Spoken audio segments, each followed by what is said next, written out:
consecutive matchups between these two clubs, at least from Jacksonville's perspective. From Orlando's perspective, a little bit different. They just had a pair of games in South Carolina over the weekend, so they are actually on their third game in 3 days, while the Icemen have been resting for this one today. We'll see if it gives them a little bit of an energy boost coming into this, and because they need a win. We'll have a face-off in a moment, but first, your national anthem.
Fans, let's hear it.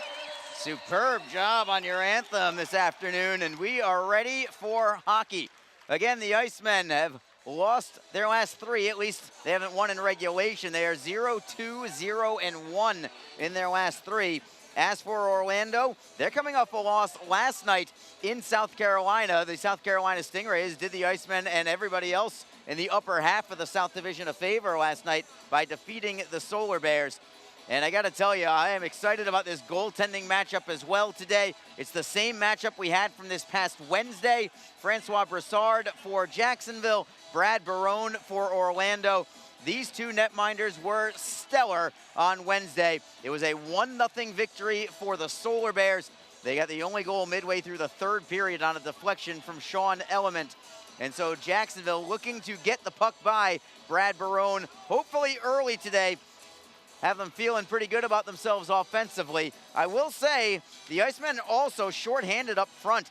No Ben Howarchuk right now. Also, since their last game on Wednesday, both Abbott Gerdukas and James Sanchez called up to the American Hockey League's Hartford Wolfpack. So Jacksonville is without several key components. That's a full forward line right there, folks. So they are having to mix and match, getting some guys in the lineup. They did make one trade. Shocking that they made a trade with the Florida Everblades, but they acquired, the Icemen did, Ethan Zapula. Zapula was about a point-a-game guy in the Ontario Hockey League before going into Canadian University Hockey, University of Western Ontario. So he is in the lineup tonight, making his Icemen debut. Dominic Sacco is in the lineup tonight, and also the return of Nick Ford, also on the ice today for Jacksonville. And we'll see if those 3 guys can contribute offensively and defensively, I suppose, for Jacksonville today. Francois Broussard, his overall record now 10-4-1-1. Goals against average of 2.03. For Brad Barone, he leads the ECHL in several categories, including minutes played, wins, saves, all kinds of stuff involving total minutes for the Orlando netminder. He is their workhorse, and he's getting the call again today. Orlando has the puck. We are underway. Thank you so much for being with us today. Orlando cannot get a shot away. Element will rim it around all the way to the blue line for Kevin Lohan. Back behind the net for Element. Element off the end boards. Sets up Odin Tufto. Tufto for Chaykovich. All the way to the blue line. Is it in the zone? They say no, it is offside, as the Solar Bears couldn't quite hold it in. It went just over the line, and we'll have a stoppage in play. Just seconds into the game, and it is 0-0 between the Icemen and Orlando Solar Bears.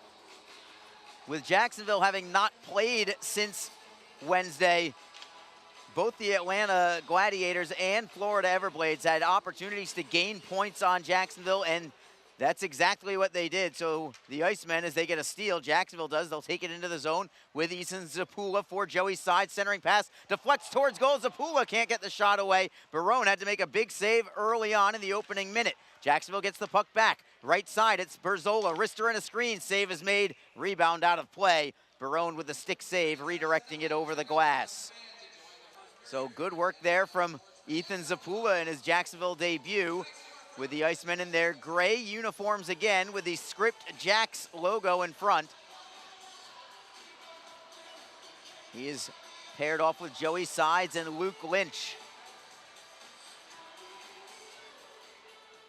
Orlando wins this faceoff. It is Brodzinski to the right side for Tyler Bird. Bird's pass doesn't connect. Comes back into the Icemen zone for Zach Berzola. He'll use the end boards to feed Roshan Jaswal, and the Icemen break through center ice. It is Zapula backhanding it in. Looks like he's going to get a full shift today as the Solar Bears have the puck. It is Brodzinski cross ice for Joe Gareffa. Gareffa forced a little deeper and then gives it up at center to Jacksonville. It is Lodermeyer over the blue line. Finds Verobe. Wrister on goal. Glove save made. Easy one that time for Barone. He'll take the draw. And Jacksonville already up to 3 shots on goal. The first of the 3 was the best of the 3. As the Icemen will send out Vlad Mikulchuk with Derek Lodermeyer and Dominic Sacco. Sacco getting third line duty today. Orlando wins another draw. It's Alexi up the right side, safely out to center. Icemen take over with Croy Evingson.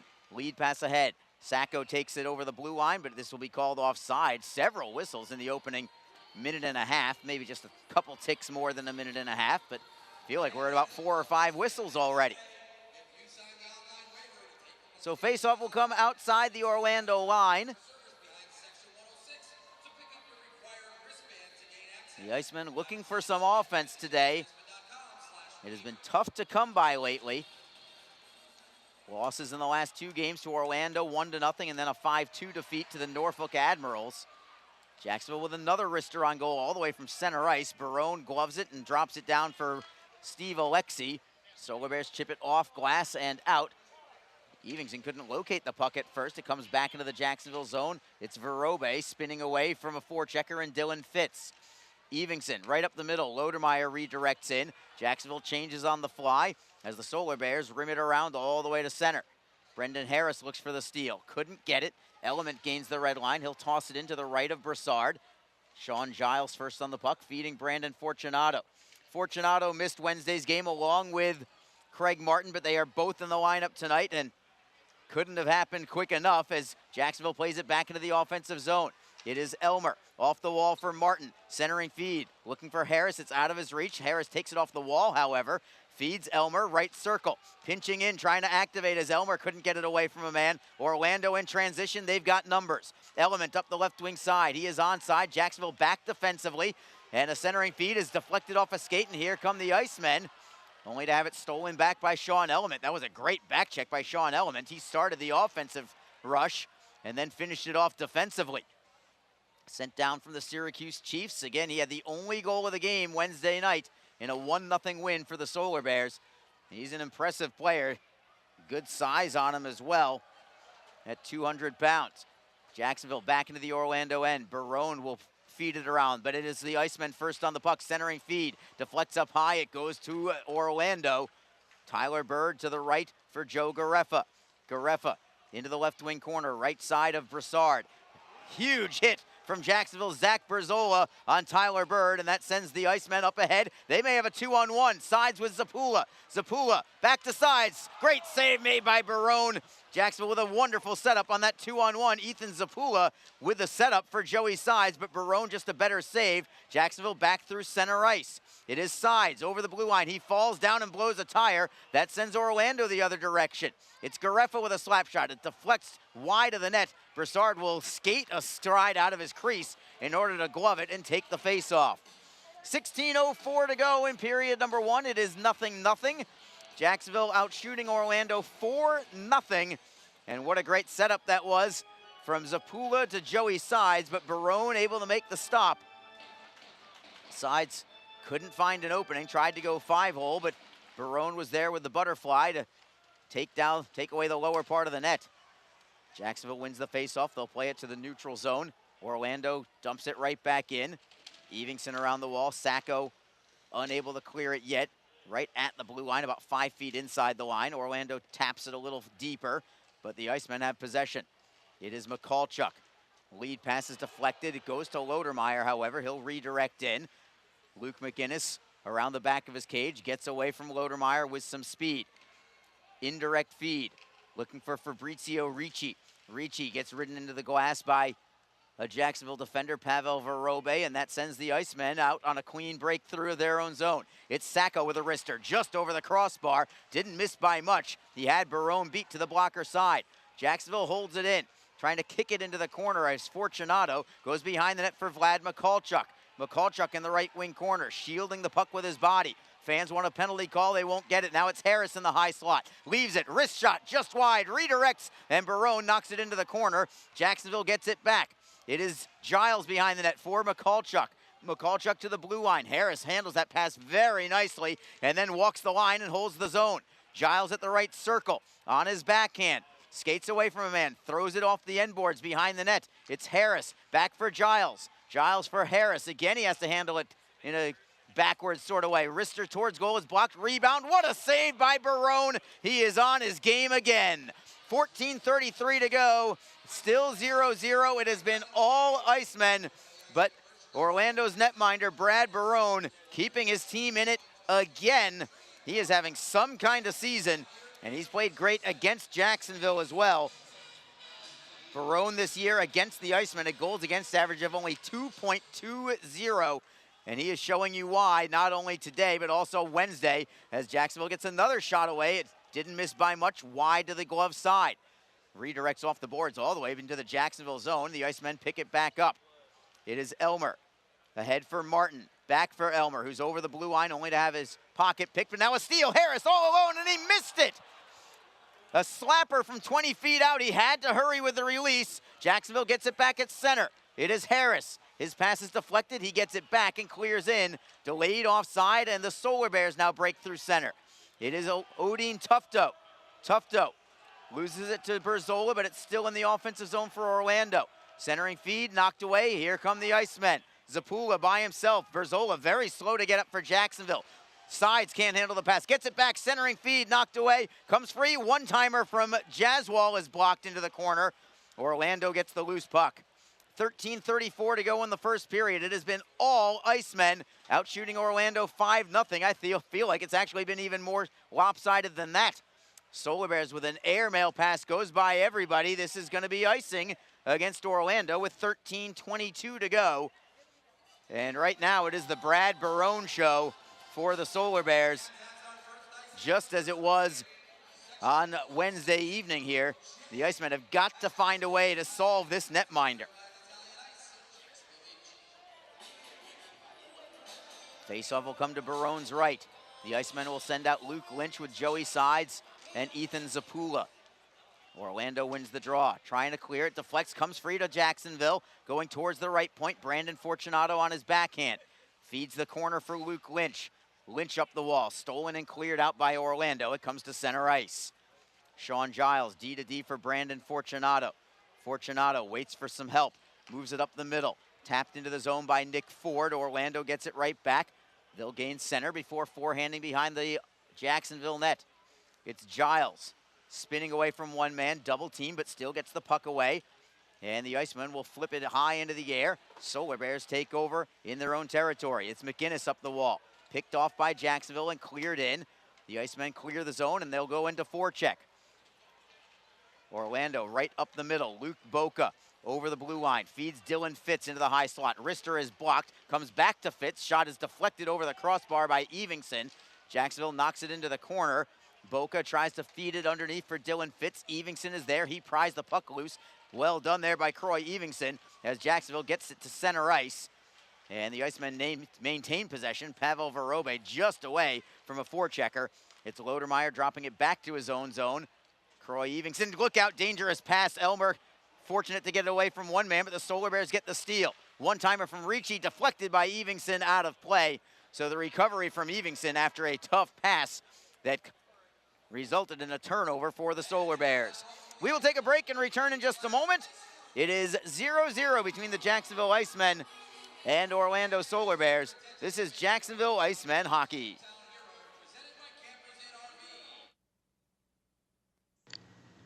Don't forget, this game is being streamed live around the world today. Go to flowhockey.tv to catch all of the Icemen action and archived footage of the event. Flow Hockey is the live streaming home for the Icemen. Get the Flow Sports iOS and Android apps to watch the event live and on the go. Upgrade to a pro subscription and you can gain access to premium content on all Flow Sports sites.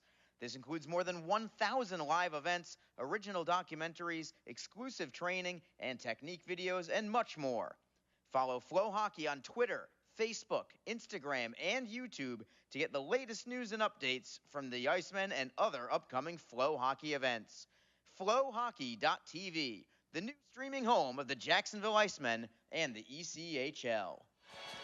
We are back. Arlie Johnson with you on Mixlr and Flowhockey.tv. Pleasure to be joined by my broadcast partner now, Alex Reed. Reader, back in the booth, and hope you had a fantastic weekend. A rare Friday, Saturday without a game for you, Reed. Yeah, it's those were very rare during the course of the season, but certainly enjoyed it. The weather was nice. Got to do a little yard work and other domestic things that you don't really always have time to do with the travel schedule and all that. But hey, it's good to be back though at the rink and a big game for Jacksonville here today.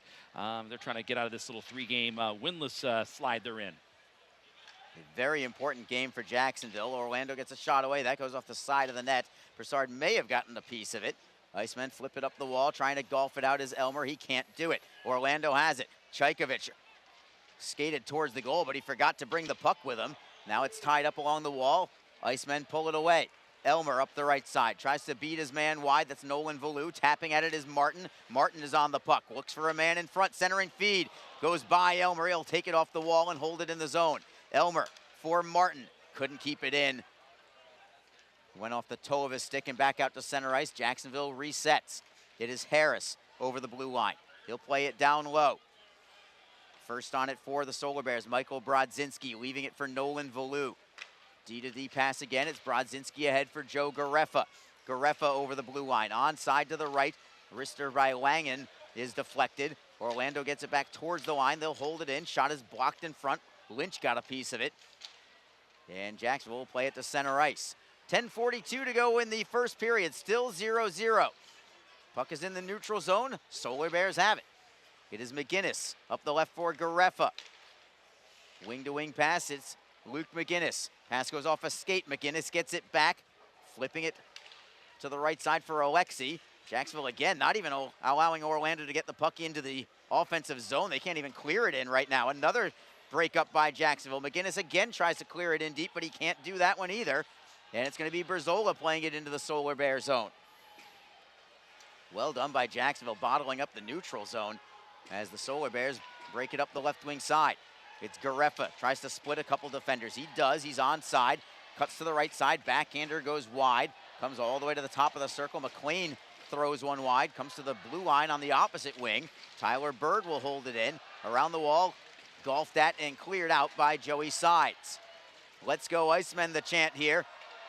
As the Solar Bears play it behind the Jacksonville net, Francois Broussard will pass the puck to his left for Pavel Vorobey. It's Lodermeyer to the right for Mikulchuk, off the wall. Sacco hustling for the puck. He'll leave it for Lodermeyer. Lodermeyer skates behind the Orlando net, still has possession.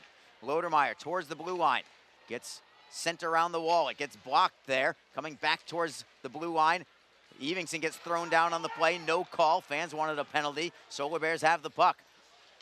Transit with a shot towards net. On a wraparound, Broussard makes the pad save. Rebound for Jacksonville. They'll play it up the right for Mikulchuk. Mikulchuk backhands it for Lodermeyer. And a soft forehand in behind the Orlando net. After the first couple minutes where it was very choppy, it's been some pretty good flow since then as Orlando skates through the middle. Into the zone, onside. They fan on the shot. It was Chaykovich who couldn't get the shot away. Now it's Orlando who wants a line change as Jacksonville takes the puck. Stick handling away from a man is Martin. He'll find Brandon Fortunato. Then it's Elmer's pass. It is deflected, comes right back to him. Elmer couldn't find the loose puck. It went off of his shoulder and ended up behind him. And the Solar Bears end up with possession. They'll play it high into the air and out to center ice. Brandon Fortunato first on the puck. Feeds it to center. Solar Bears take it from there. They'll drop it into their own zone. It is Alexi ahead for Chaykovich. To the left, it's McGinnis for Element, who will deflect into the Jacksonville zone. Good stick handling there from Francois Broussard to be able to play the puck around the trapezoid there and prevent a delay of game penalty against him. Orlando with a shot in the screen. That goes wide. Comes all the way to the right point. Another shot blocked in front by Jacksonville. Icemen look to clear. They've got a little time and space. They'll feed it for Elmer. Elmer cross ice.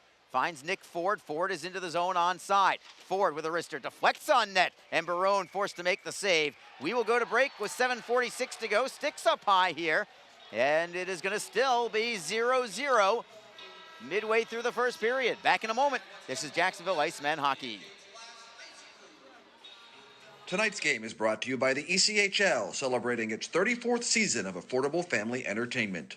The ECHL would like to recognize the following league sponsors: AMI Graphics, official signage provider; AthleticNet, official jersey supplier; Baron Rings, official championship ring supplier; BFL Canada Insurance and Sutton Special Risk, sponsors of the 2022 ECHL Hall of Fame induction ceremony; Flow Sports, the exclusive streaming provider of the ECHL; Geico, official auto insurance of the ECHL; The Fairley Group, official commercial insurance provider; Handbid, the official mobile auction app; Honig's, the official partner of the ECHL officiating team; Howie's Hockey Tape, official hockey tape and lace provider; In Glasgow, official puck provider; My Gray Group, your source for game-worn jerseys; Sideline Swap, official online marketplace of the ECHL; and Warrior, exclusive on-ice equipment provider of the ECHL and title sponsor of the 2022 ECHL All-Star Classic.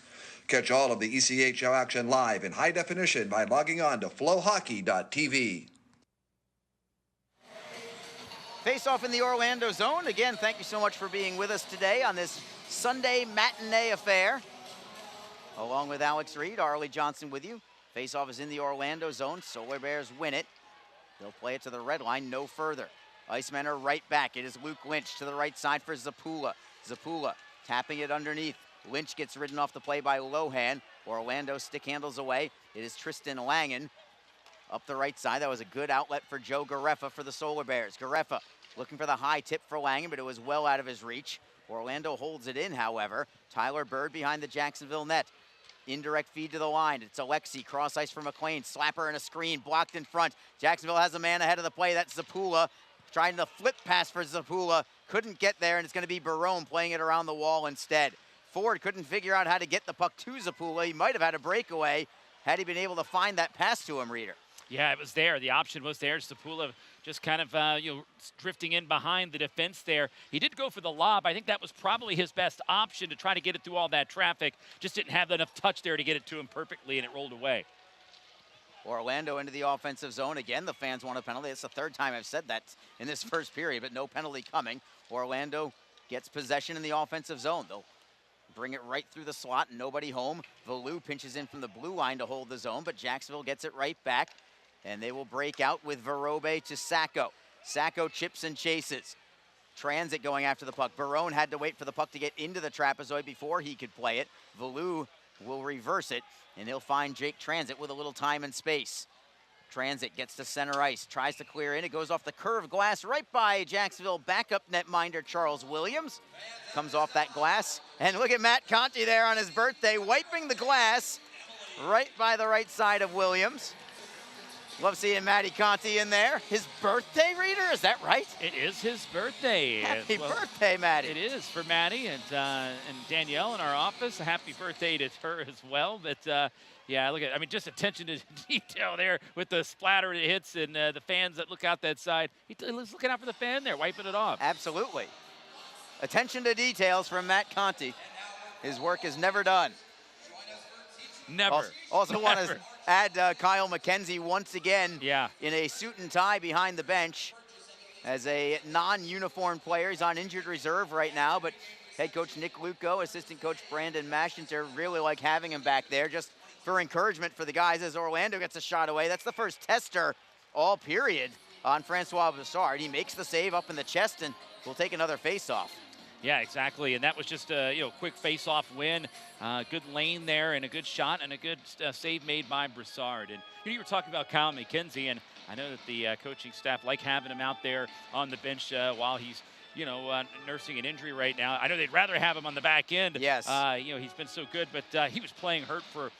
He was trying to tough it out as long as he could. And once the Icemen got some defensemen and they got a little bit more bodies there at the blue line, they were able to kind of give him this much-needed break right now to try to get some rest and recover a little bit better so that he's 100% when he comes back. Brandon Fortunato shoved down Maxim Chaykovich in a big size mismatch, but it was just a one-arm shove from Fortunato. He took Chaykovich right down, and it's the Icemen trying to clear out of their zone. Good touch pass from Sides to Giles, back to Sides, and a clean break out of the zone for the Icemen. It's Sides up the left wing side, onside, dropping it for Zapula. Snapshot on goal, glove save is made by Barone. Lynch gets taken down at the whistle, maybe after the whistle, but close enough. And we'll take another break. 5:27 to go in the first. Still Jacksonville nothing, Orlando nothing. This is Jacksonville Icemen hockey. Icemen are always looking to give back to the communities of North Florida. The team offers a ticket fundraising program that many local nonprofits and schools and charitable organizations can take advantage of. The program is simple. Your organization sells tickets to an Icemen home game, and a portion of each ticket purchase will go directly to your cause. This is a fun and easy way to raise money and gain exposure for your organization or school. For more information, contact the Icemen office at 904-602-PUCK. That's 904-602-7825, or log on to jacksiceman.com. Just be in control. With free interest checking and great digital tools, Community First makes smarter banking simple. Add an account at justbeyourself.com. Community First Credit Union.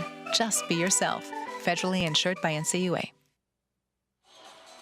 Back in Jacksonville, another tight defensive contest between the Icemen and Orlando Solar Bears, just as it was on Wednesday. And there's two more games between these two clubs in the next few days.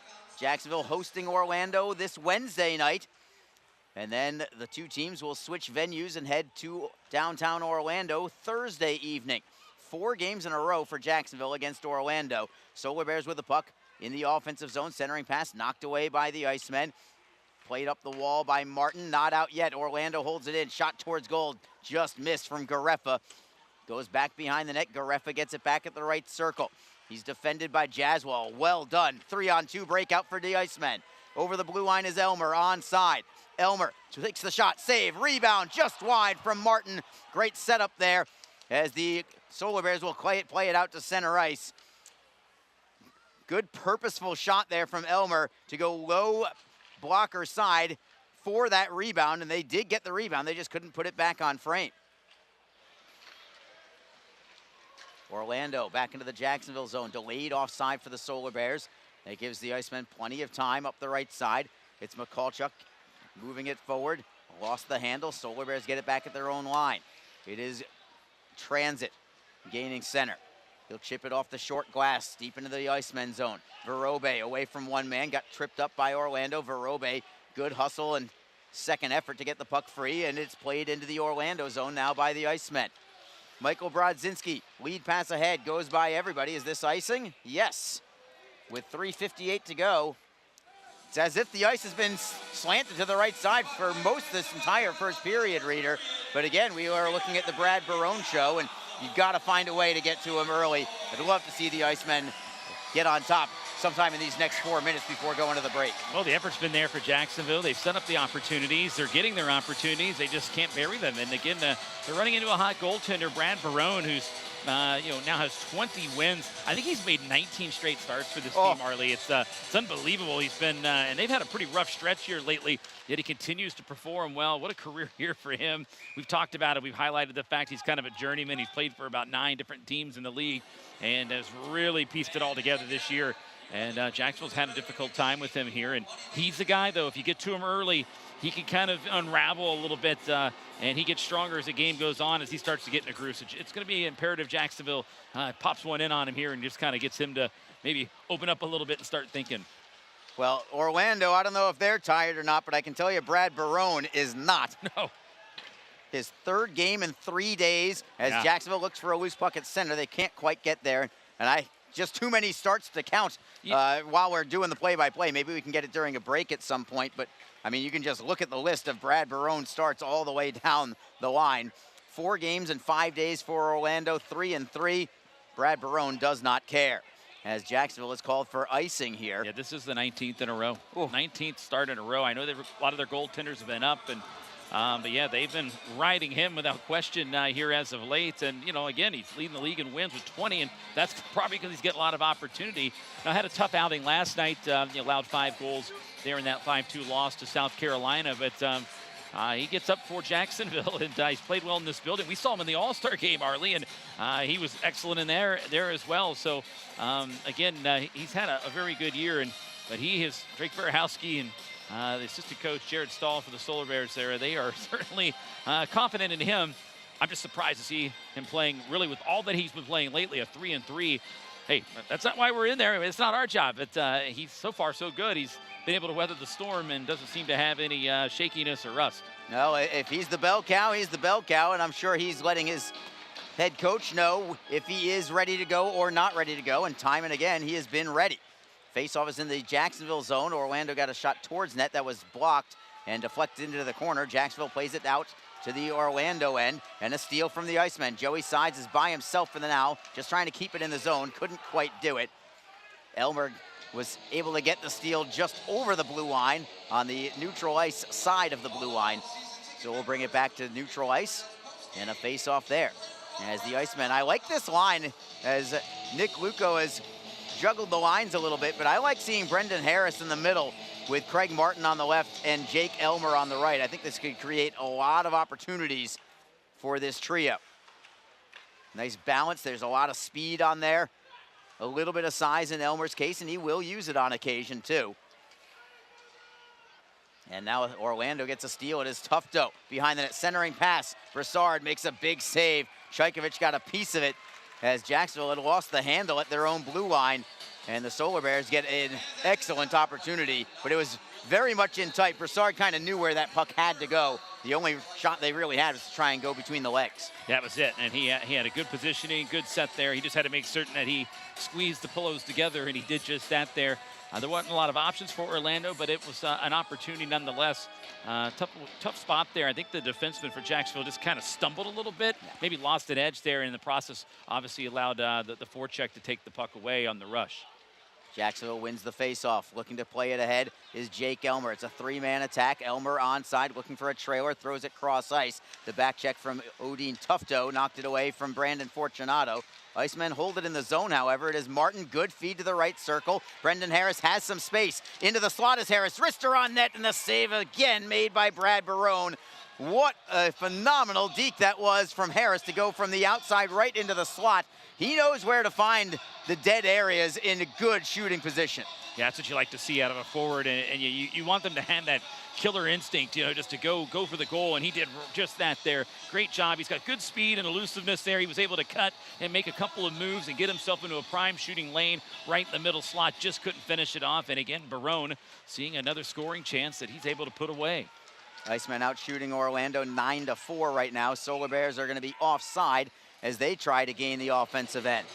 Just 2:11 to go in the first period. Coming up in the break, we will have the ECHL Plays of the Week. We'll also have Barry Schickling and ECHL Week later on. The fist pump from Reeder. I know none of you can see that on Flow Hockey or on Mixlr, but trust me, it was a full-on fist pump from Reeder for what? The one and only Barry Schickling. I know Barry many years here in this league, and he puts a lot of hard work into that into the weekly segment and ECHL week. So glad we're able to present that and bring it to everyone. Jacksonville gets the steal into the zone. They are going to be offside. Lodermeyer had the right idea, trying to hold up for Harris to get back into the zone, but he made one stick handle to keep it in the neutral zone, but he needed to make a second one. Ethan Zapula again on the ice. What about the trade between Jacksonville and Orlando, it was only for cash considerations, but the fact that those two clubs made any kind of deal of any kind was absolutely mind-blowing to me. Yeah, I think you maybe referenced, I think you're right, it's the first deal ever made between the two teams. It comes at an interesting time when you got two of those three teams are in that battle with Atlanta for, the top spot in the division. It is kind of an interesting move, but I think Florida, they've got a lot of players in the IR right now, and I know they're bringing guys in and out, and I think they needed to leave a spot or something. I'm not sure, but I know Jacksonville was really excited to get Ethan Zapula because they need some bodies, and he's a guy I think they looked at before Florida got him. And here he is in a centering feed, and again, no penalty. I'm not sure how Trevor Wolford didn't make that call. It was a clear-cut hook on Joey Sides just as he was about to fire from 10 feet out. Orlando back into the zone. It is Gareffa for Tyler Bird. His shot is deflected behind the Jacksonville net, now in the final minute of period number 1. Brandon Fortunato outlets it for Craig Martin. The Icemen through center ice. Elmer's over the blue line on the right, beats his man wide, tries to center in front, goes off a skate and wide of the net. Alexi, without his stick, tries to kick it for a teammate, for Luke Boca. Boca's just tying things up along the corner. Jacksonville pries the puck free. Behind the net, Elmer tries to center. Orlando will golf it out of the zone. Foot race for the puck. Fortunato better hustle. He does, just ahead of Dylan Fitz. One last rush for Jacksonville, 24 seconds in the period. Harris for Martin, tries to go back to Harris. Harris, centering feed, all alone is Giles, and he puts it wide. Maybe tried to be a little too fine with that shot as he tried to go over the tried to go under the crossbar, but he popped it too high. 9 seconds still. The Icemen trying to get back in possession. Solar Bears get it back along the wall. It is Alexi just trying to play the puck against the wall, and he will let time expire. What a great setup there for Sean Giles, looking to put the Icemen on top. Had his spot picked, going top shelf on the blocker side, just popped it over the bar, and we stay 0-0. Yeah, it was another good look for Jacksonville. They had many. Barone's been able to stand tall, and he stopped all 9 shots in that period faced. And the Icemen set up a couple of other opportunities that may not have been, I won't count as shots because they didn't get them on goal, but that one there by Giles. And even if he would have got the shot, maybe if he didn't go as low, Barone was there. He was right back across in position. Not saying he would have made the save, but he wouldn't have been able to beat him low on that. So I think he did have to go high. The shot selection was correct, just kind of got a little bit too much underneath it and curled it high. Before we go to break, I have to ask you, Reader, again, kind of based on that shot, it's almost as if Sean Giles is trying to be too fine. I wonder if that is a team thought right now that it's been 4 straight periods that Brad Barone has shut them out. Is it maybe in their heads a little bit, and how do you get it out of your head? Well, and that's it. This whole stretch here lately reminds me, Arlie, of that stretch when we were playing the Maine Mariners early in the year. Yeah. The Icemen were in a 6-game winless streak, and Jacksonville was in a situation where they just weren't scoring goals. And even though they were playing well, they just weren't finishing and they weren't scoring goals. And I think teams go through these little ebbs and flows and these ups and downs in that regard.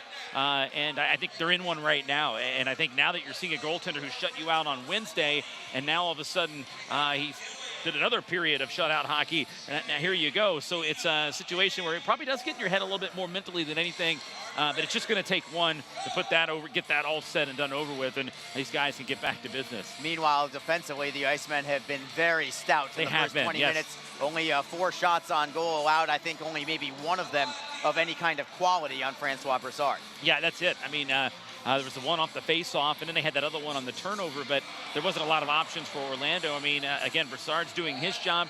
Defensively, Jacksonville's been very good. They've been sound. They were sound on, I thought they were really good on Wednesday as well. I mean, Jacksonville lost that game 1-0. 3rd time this season the Icemen have lost a game by that 1-0 score. So from a defensive standpoint, I mean, Jacksonville's doing a pretty good job. And even the goal that Orlando scored on Wednesday was a tip shot, and that's usually how the teams win games and score in those types of games. So from that front, I think they're doing great. I thought it was a good first period. Yeah. I thought they were applying pressure offensively, but right now this game remains scoreless, mostly because of the play of Brad Barone. Not much for head coach Nick Luco of the Jacksonville Icemen to be upset with, except for the fact that they don't have the lead. It's 0-0 after 1 period of play. We will take a break and return in a couple minutes with your ECHL Plays of the Week. Don't go anywhere, everyone. It's 0-0 after 1. This is Jacksonville Icemen hockey. Just be in control. With free interest checking and great digital tools, Community First makes smarter banking simple. Add an account at justbeyourself.com. Community First Credit Union. Just be yourself. Federally insured by NCUA.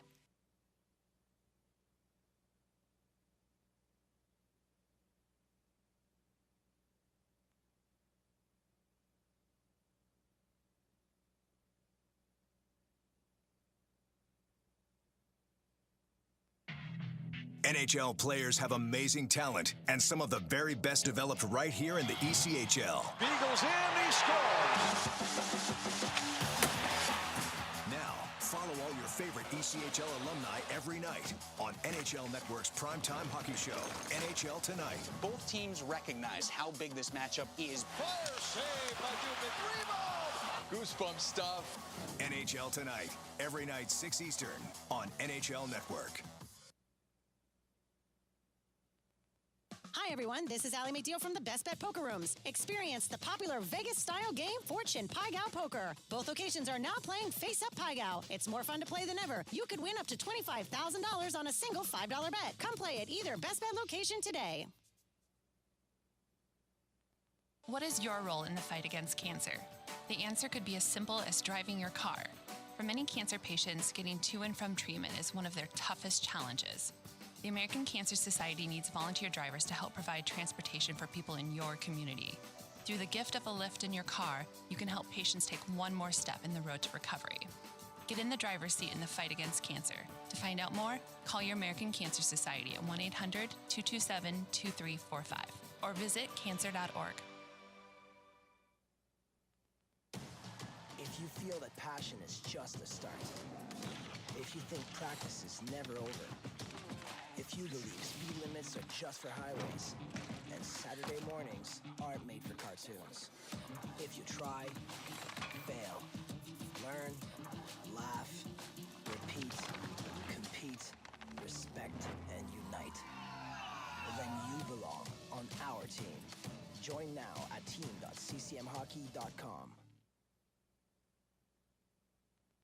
Just be confident. Community First makes smarter banking simple so you can relax, knowing you're managing your money the right way, yours. Visit justbeyourself.com. Community First Credit Union. Just be yourself. Federally insured by NCUA. From across America's premier AA hockey league, this is the ECHL Plays of the Week. High slot, slap shot, off the glove, and in! Now toward the net, he scores!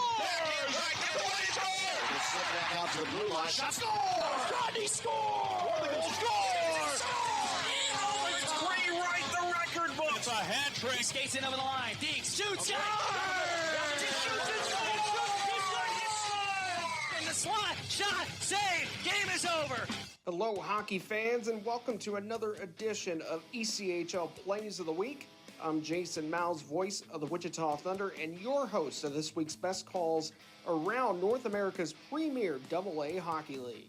As the calendar flips and the madness is about to erupt, brackets are busted. Let's enjoy some of the best calls around the league. Let's start with an Eastern team heading out west. On Saturday night, the Worcester Railers wrapped up a 6-game Western road trip, looking to improve their record on the journey to 4-1-1.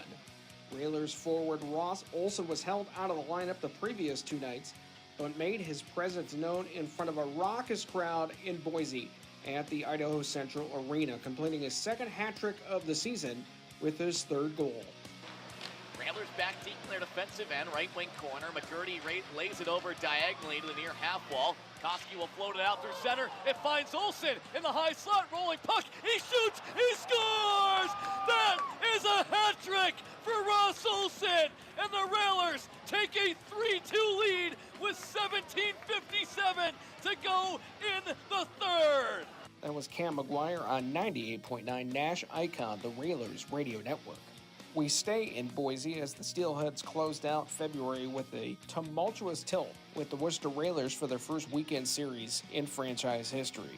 After dropping Game 1 on Wednesday, the Steelheads came back on Friday in a battle of wills for their 4th overtime game in 8 contests, and a fortuitous power play in overtime helped the captain seal the game. Here's Colin Shuck on Sparklight TV. Brady streaks to his right side. Time and space to work with. Might as well take it. McCauley out to the corner to White. Fed up high. Brady thinks about it. Feeds White. One-timer score!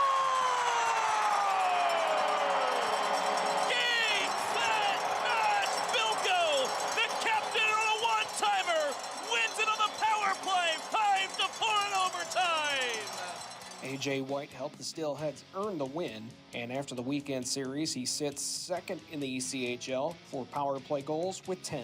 The Steelheads embark on a 6-game road trip through Texas and the Central Division over the next 2 weeks. Let's head back out to the Eastern region, where the Atlanta Gladiators teamed up with Spit and Chicklets on Derrick Nesbitt's 1,000th game celebration. Late in the third period, Nesbitt scored an empty netter on his special night. It comes out wide. That's Hausinger. His shot gets blocked. At the empty net. Nesbitt! There he goes, baby! Woo! Derrick Nesbitt, 3-point night. Keep the change, ladies and gentlemen. What a performance, 1,000 games. Nesbitt and his 1,000th game celebration. Mr. Gladiator punches one in the empty net, and it's 4-1. That was Mike Folta with just a little bit of help from Paul Bissonette, who's with Spit and Chicklets.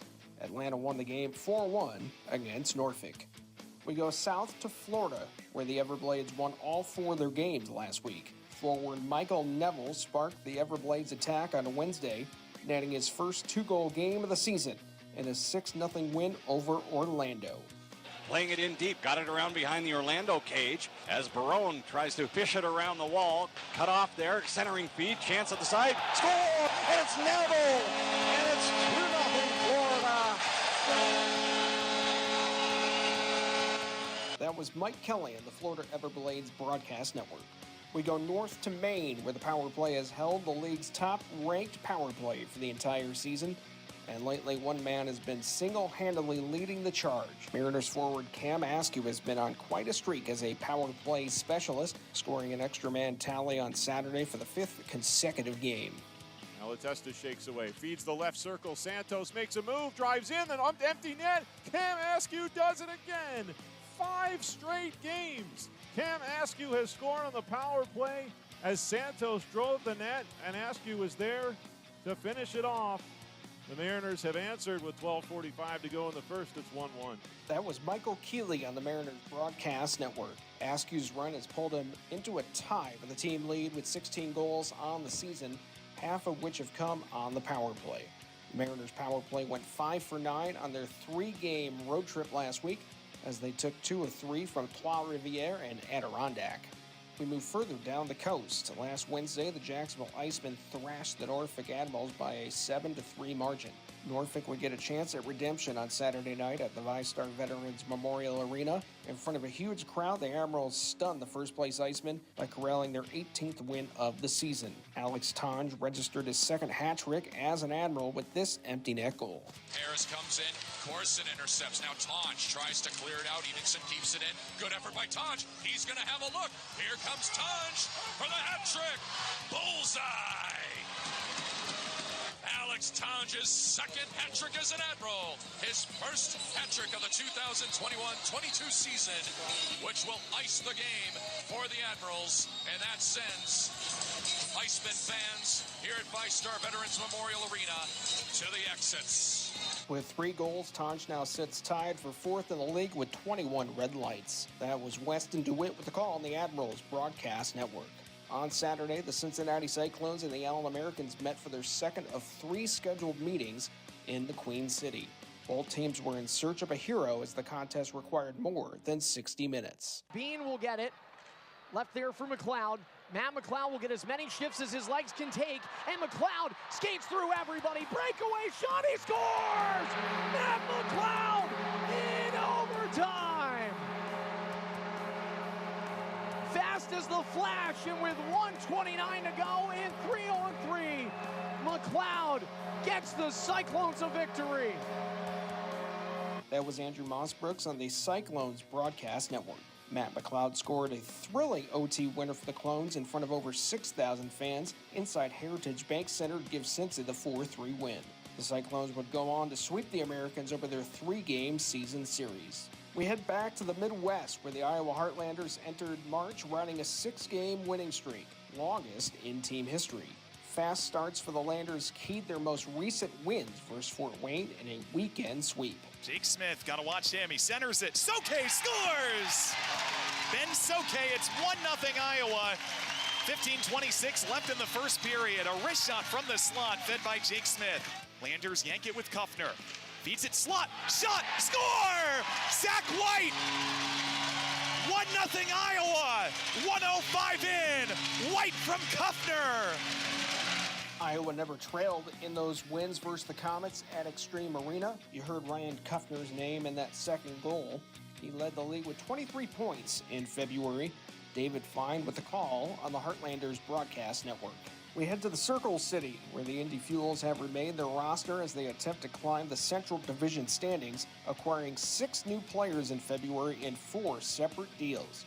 2 of those new additions, Joe Widmar and Brian Lemos, connected on Thursday morning for an early goal against Kalamazoo. Monda into Lemos, works it low, Widmar scores! Joe Widmar took the puck at the left post, brought it right across the crease, and beat Gorsuch to the glove side. The Fuel lead at 1-0. It's Joe Widmar's first goal as a member of the Fuel, his 8th of the season. That was Andrew Smith on the Fuel broadcast network. The goal marked the first point in a Fuel sweater for both players and led to a 2-1 victory. Lastly, we stop in New York as the Adirondack Thunder hosted the Maine Mariners on Saturday night in Glens Falls. Halfway through the third period, Adirondack found themselves on a 4-minute power play with the game tied at 3. Benmar throws it in front, looking for Weller. That's broken up. Harper gets it back along the near side boards. 15 to go on the power play. Weller finding at his feet. Masonis leans into it, a drive. Saved by Boutier. Rebound, they score!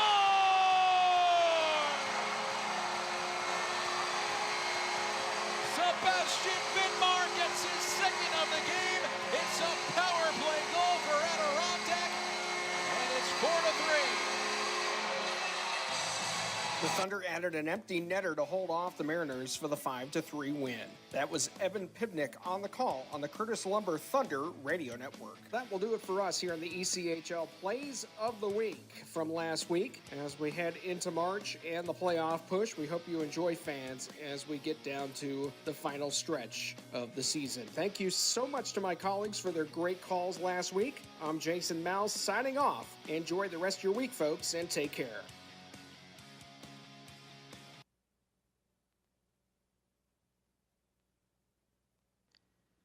Don't forget, this game is being streamed live around the world today. Go to flowhockey.tv to catch all of the Icemen action and archived footage of the event. Flow Hockey is the live streaming home for the Icemen. Get the Flow Sports iOS and Android apps to watch the event live and on the go. Upgrade to a pro subscription and you can gain access to premium content on all Flow Sports sites. This includes more than 1,000 live events, original documentaries, exclusive training, and technique videos, and much more. Follow Flow Hockey on Twitter, Facebook, Instagram, and YouTube to get the latest news and updates from the Icemen and other upcoming Flow Hockey events. Flowhockey.tv, the new streaming home of the Jacksonville Icemen and the ECHL. Just be positive. Your Community First Mortgage champions make sure you get a great rate, a quick close, and can save you about $3,000 in closing costs. Apply at communityfirstfl.org. Community First Credit Union. Just be yourself. Federally insured by NCUA, Equal Housing Lender. Just be positive. Your Community First Mortgage champions make sure you get a great rate, a quick close, and can save you about $3,000 in closing costs. Apply at communityfirstfl.org. Community First Credit Union. Just be yourself. Federally insured by NCUA, Equal Housing Lender. The Jacksonville Icemen offer discounted tickets for groups of 10 or more. Whether it's a company outing, a group from your school or church, or just a gathering of friends, the Icemen can help you set up a night of fun at a discounted cost. Other benefits include an intermission ride on the popular Fan Zam, a post-game group photo, or take a shot on net after the game. Ticket fundraisers are also available. For more information, contact the Icemen office at 904-602-PUCK. That's 904-602-7825, or visit us online at jacksicemen.com. Icemen Hockey, feel the freeze. We are back, just about ready for period number 2 between the Jacksonville Icemen and Orlando Solar Bears. It is scoreless after 1. I'm Arlie Johnson. Alex, you're Alex. I am Alex. Hello, Arlie. Yeah, great first period of play. Yes. Just no goals to show for it for the Icemen. None, and that's frustrating, I know, for this club because they played a pretty good period, and they played well. I thought they played well on Wednesday. They just, again, they didn't execute. They didn't convert, and that's really something I think starts to get in their minds probably at some point, but they just got to keep pushing. One of these is going to go in eventually here, but you're right, 4 shutout periods of hockey for Brad Barone against Jacksonville. So he's done his job. So Icemen got to keep doing what they're doing here. One of these is eventually bound to get in. But they did set up some good chances. But again, like I just saw on the replay right now on the video board there, that great opportunity that Brendan Harris created. Good skating, had all, attack on his mind. Made some good moves to get to the slot, but he shot it right into the goalie. So, you got to finish those chances when you get them. And that's really what Jacksonville needs to focus on. Because defensively, like we talked about, they're doing a pretty good job. Harris takes the face-off at center ice. Second period is underway. Jacksonville tries to bring it right back into the zone. It goes off the glass and into the Orlando end. McLean rims it around. Goes off of Element. Deflected towards the blue line, at the line. Craig Martin, nice play to hold it in at least the first time around, but it gets deflected back out to center. Jacksonville has to regroup. They'll rim it around. It goes behind the Orlando net. Brad Barone leaving the puck for McLean. Solar Bears are able to get it away from Sean Giles. Giles off the wall, loose at center. Still loose at center. Patently tapped in the offensive zone by the Solar Bears. Drop pass picked off by the Icemen. It is Harris on his backhand. He's at the end of a long shift. He'll leave the puck for Brandon Fortunato. Lead pass ahead, deflects into the Solar Bear zone, and Jacksonville's first on it. All by himself, however, is Craig Martin. He's waiting for reinforcements. Flips it all the way to the right. Good vision there to find Luke Lynch. Around the wall, Roshan Jaswal pinches in, trying to hold the zone. He'll play it back down low. Solar Bears skate to the right. Brodzinski for Tyler Bird. Bird up the right wing side, in behind the Jacksonville net, but it'll be icing called against Orlando. And we'll have a stoppage just over a minute gone by in period number 1. Do want to keep you up to date on one game in particular that is going on right now with Jacksonville playoff implications. It's the Atlanta Gladiators, who have an 8-game winning streak. They are white hot. They're in South Carolina today. And the Stingrays trying to cool off the Gladiators and help out the Icemen in the process. So far, they are doing that. It is South Carolina on top 2-0 after one period of play. Jacksonville would love for that whole score to hold and see if they can gain a couple of points on Atlanta as Jacksonville gets the loose puck. Moving in aside, save is made by Barone. He walked in all alone. Barone made the right pad save. And again, Jacksonville cannot find a way to solve Brad Barone. Solar Bears up the right wing side. It is Nolan Valou over the blue line by himself. Rister is deflected into the corner, comes off the wall for the Icemen and Joey Sides. Sides will flip a backhander into the Orlando end. No icing here. Solar Bears skate behind their own net with it. Wristing it off glass at the blue line. Sides with a steal. He'll hold it in. Looks to center. Into the right side. Centering feed again. Broken up as that pass was well behind an Iceman player. And here come the Solar Bears in transition. Langen with a wrister. That's deflected out of play. I've been impressed with Roshan Jaswal on the defensive end of things, Reader. Not just today, but also on Wednesday night. Yeah, he's been pretty good here. Not too bad, just adjusting to the system and style that Jacksonville wants to play. He comes in, and I was very impressed with him, and has great size too. I think that's something the Icemen kind of needed on the back end a little bit, but I've been impressed with him. He's been steady. He's been keeping his game simple, and it's been very effective. Face off to Francois Broussard's right. Jacksonville wins it. They'll skate immediately through center. Two-man rush. Mikulchuk with Sacco onside. Mikulchuk around one man. Backhander on net. And Barone is there to stop that one also. Mikulchuk, easier to be kind of an armchair quarterback or an armchair left winger in this case, but he had Derek Lodermeyer wide open on the left-hand side. Mikulchuk, I don't know if he just didn't see him or felt like the best thing to do was to go shot on the backhander. I don't mind the shot. No. But I know that Lodermeyer was really hoping for that pass. Yeah, I think he was hoping there. He was in a good position there. And again, I don't mind the shot either. It was a definite play to get one on goal there. Was there a better option? Maybe, but at the same time, you can't fault a guy being aggressive, wanting to try to take the shot and take it on his hands there. But you're right, Lodermeyer, definitely his eyes got big. He wanted that opportunity. Jacksonville taps it in. Lodermeyer, high off glass, gloves it down to his stick. Turns to his forehand. He'll play it around the wall. It is the Iceman with a centering feed. Evingson stepping in. Couldn't get the shot towards goal. Evingson now cuts to the right slot. Walks all the way in. Forehand, and he put it wide. What a great setup there. Croy Evingson kind of set up his own play, called his own number. Back out in front. It deflects to the top of the left circle. Jacksonville with some pressure. Into the slot. Evenson with a drive. It is blocked. Here comes Orlando the other way. They might have a 2-on-1 the other direction. Centering feed. Forehand. Score. And the Solar Bears are on top 1-0. That was a fantastic backhand pass from Jake Transit to Dylan Fitz. And with 17:09 to go in the second period, it's the Solar Bears on top 1-0. Yeah, that's just so frustrating for Jacksonville. Again, they've been on the attack. They've been outplaying Orlando, and Orlando comes down just their 5th shot on goal, and they were able to convert. Great pass, though, on the backhand. That was not an easy pass to lift and put it in precision there. But, again, that's the difference in execution, Arlie, right now. Is again, Orlando finds a way. Jacksonville, they are creating chances, but they haven't converted or executed them here, and they just haven't been able to push through. So now the Icemen have to find a way to at least get on the board minimum one time. Solar Bears through the neutral zone. Now, and a penalty coming on Jacksonville. Delayed call as Broussard makes a save. The penalty is going to be for high sticking. Had to be off the puck. I didn't see it. But it's Craig Martin going to the box. And they're going to call it a 2-minute minor. Trevor Walford making his first penalty call of the day. And the Icemen just gave up the lead, or just gave up a goal, I should say, to put Orlando in front, and now they're going to be shorthanded. This is a huge kill for the Icemen. Yeah, it really is now. I mean, you just surrendered the first goal of the game. You're having a tough time scoring here. I mean, they really need to try to convert this, and the penalty kill's been good. We've noticed that, but again, this is, I don't want to say a must kill, but you know, the fact that they're having that difficulty right now, they don't want to fall behind any further because Barone is certainly the hot hand at the moment. Solar Bears win the draw. It's Langen at the right circle. High slot, Brodzinski, one-timer, score. Orlando's on the board again. Odin Tufto from the left circle, wired one just under the bar. And the Solar Bears are now on top 2-0. It only took 12 seconds on that power play. And the Icemen are in some dire straits here. They've come from multiple goals down before. They've got to find a way to get the offense moving in a hurry. Yeah, they've got to do it quickly here. Again, this is an Orlando club that's you know, currently in the midst of a 3-3. That's their 4th game this week.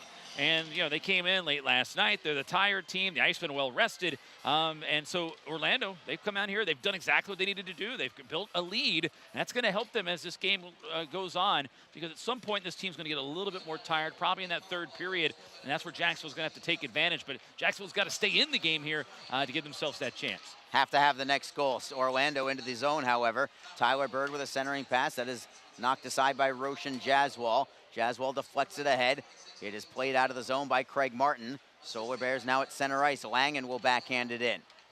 And I have no doubt that the Solar Bears have a bit of a jump in their step now after a pair of goals just 28 seconds apart. Jacksonville now into the offensive end. It's Jaswal leading the rush. Cross ice look. Mikulchuk will play it around the boards behind the Solar Bear net. Orlando on the puck, however. Shajkovic gets bumped into the wall by Lodermeyer. Lodermeyer gets the turnover. Tripped up on the play is Mikulchuk. Mikulchuk gets back up onto his feet, looks for a trailer, finds it in the slot. Wrister is deflected, never reached the net. Craig Martin hustles to hold it in, couldn't do it. Orlando clears out. It will be icing against the Solar Bears with 4:26 gone by in period number 2. 2 quick goals, bang, bang from Orlando, and both of them were great plays offensively. One of them was a fantastic pass from Jake Transit to Dylan Fitz. The other one was just a sensational slap shot from the top of the left circle. Nothing that Francois Broussard could have done on either one. Yeah, Tufto's a guy that they'd love to set up that backside one-timer to him on the power play. They were able to do so just there with a good rip. Great save from Barone right off the draw. Dominic Sacco got a wrister away. Right off the jump. But Barone was there, and he is seeing everything like it's a beach ball right now. Yeah, it's a good way to describe it. It is. Just because, I mean, he's not allowing any rebounds. There's no second chance opportunities. That was another good look there. Jacksonville just could not beat him. Face off to the right of Barone. Still a scramble for the puck. Lodermeyer tries to shove a man into the wall. It's Orlando playing it out, however. Foot race for the puck, and the Solar Bears are on it. Sean Element behind the Jacksonville net, defended by Pavel Vorobey. Element will reverse it. Comes to Kevin Lohan, who holds the zone. Evenson tries to knock it away from a double team. Vorobey is there to help out. Evenson, good touch pass to Lodermeyer, but his feed from Mikulchuk is out of his reach. It goes back to the Orlando line, where they will redirect into the Jacksonville end. Croy Evingson, ridden off the puck by Element. Element on the puck behind the Jacksonville net, feeds for Brodzinski. Shot towards goal, never reached the net, cleared away at the blue line. Still in the zone. Nice play by Nolan Valu to hold it in. Back behind the Jacksonville net, Solar Bears with it, trying for the stuff attempt. Was Ricci, couldn't get it there. Finally, it's frozen by Jacksonville's netminder, Francois Broussard, and we'll have a face-off in the Icemen zone, and this is where Jacksonville has to be really, really careful right now. Orlando is playing as if they have momentum. They do have the momentum. Yes. Jacksonville has to wrestle it away. They do, and Jacksonville's got to get this next goal here, Arlie, because again, a 3-0 deficit would be really difficult for this team to try to have to overcome here, especially in a stretch right now where they're having a tough time scoring goals here. But again, they get the next goal. It's a 1-goal game. We talked about it. There's that opportunity here that Orlando could start to wear down a little bit, and Jacksonville, with what should be the fresher legs, should be able to try to exploit that and take advantage. Solar Bears win the faceoff at the blue line. It is Valu stepping around Zapula. Spins away from him, feeds the line. Phillips has some space. Wrist shot snatched by Broussard. Very confidently with that save was Francois Broussard. And the draw will come back to his right. Broussard should not feel the least bit upset about what he did, anything he did on those two goals, because he's been playing just as well as Brad Barone. And yeah, he got a couple goals by him. That's not going to shake his confidence because he knows he had nothing to do with them. No, he didn't. And again, it's just one of those things. I mean, he's just not getting the offensive support here. And now they're in this hole right now. And a good job, though, right before that by Giles and Lynch to kind of clear out the defenseman there in front. There was a little bit of traffic. They were trying to set up there in front of Broussard, but they knocked those guys down there to allow Broussard to see that puck, and he was able to make that save cleanly. Icemen trying to clear out of their zone off the draw with some spaces. Joey sides, outlets it ahead, looking for Fortunato. Brodzinski held it in. How did he do it? He prevented a 2-on-1 in the process, and now it's Broussard who has to make a save, and the Icemen finally skate out of their zone. It is Sides for Lynch. Fans want another penalty, but they're not going to get it. Sides steps around the man, tries to tap it behind the cage. Jacksonville with it all alone is Lynch. Off the outside of the post, I believe. Might have grazed it as the Solar Bears will play it to center ice. And the Icemen back in control. We've got a whistle and a fake penalty coming. This is on Jacksonville again, high sticking. And Lynch goes straight to the penalty box with this one. He knew it, and it's going to be a power play for the Solar Bears, already on top by 2. The Icemen have got to have this kill. Back in a moment, it is 2-0 Orlando in the second period. This is Jacksonville Icemen hockey. Tonight's game is brought to you by the ECHL, celebrating its 34th season of affordable family entertainment.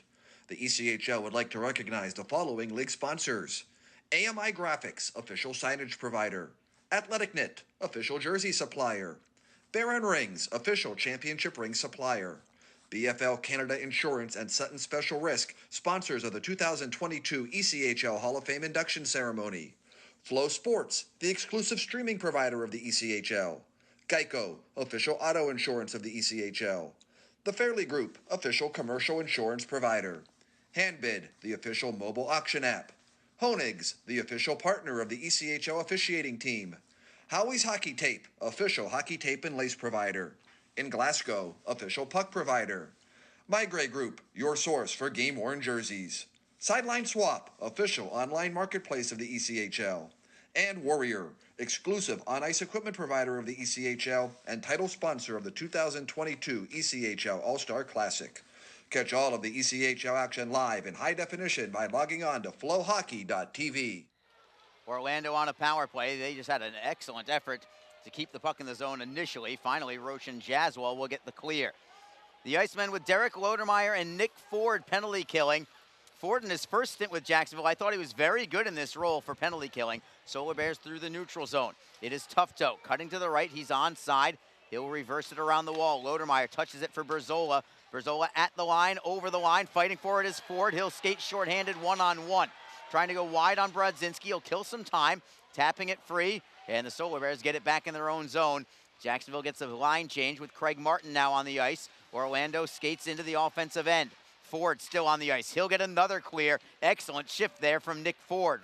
Yeah, well, you just talked about it. You thought he was really good in this role, and I agree with you. And then he backs it up with 2 good plays here on the first part of this penalty kill. Great job by Ford here now in his second stint with the club this season. 56 seconds to go on the power play for the Solar Bears. It's Chaykovich around the wall.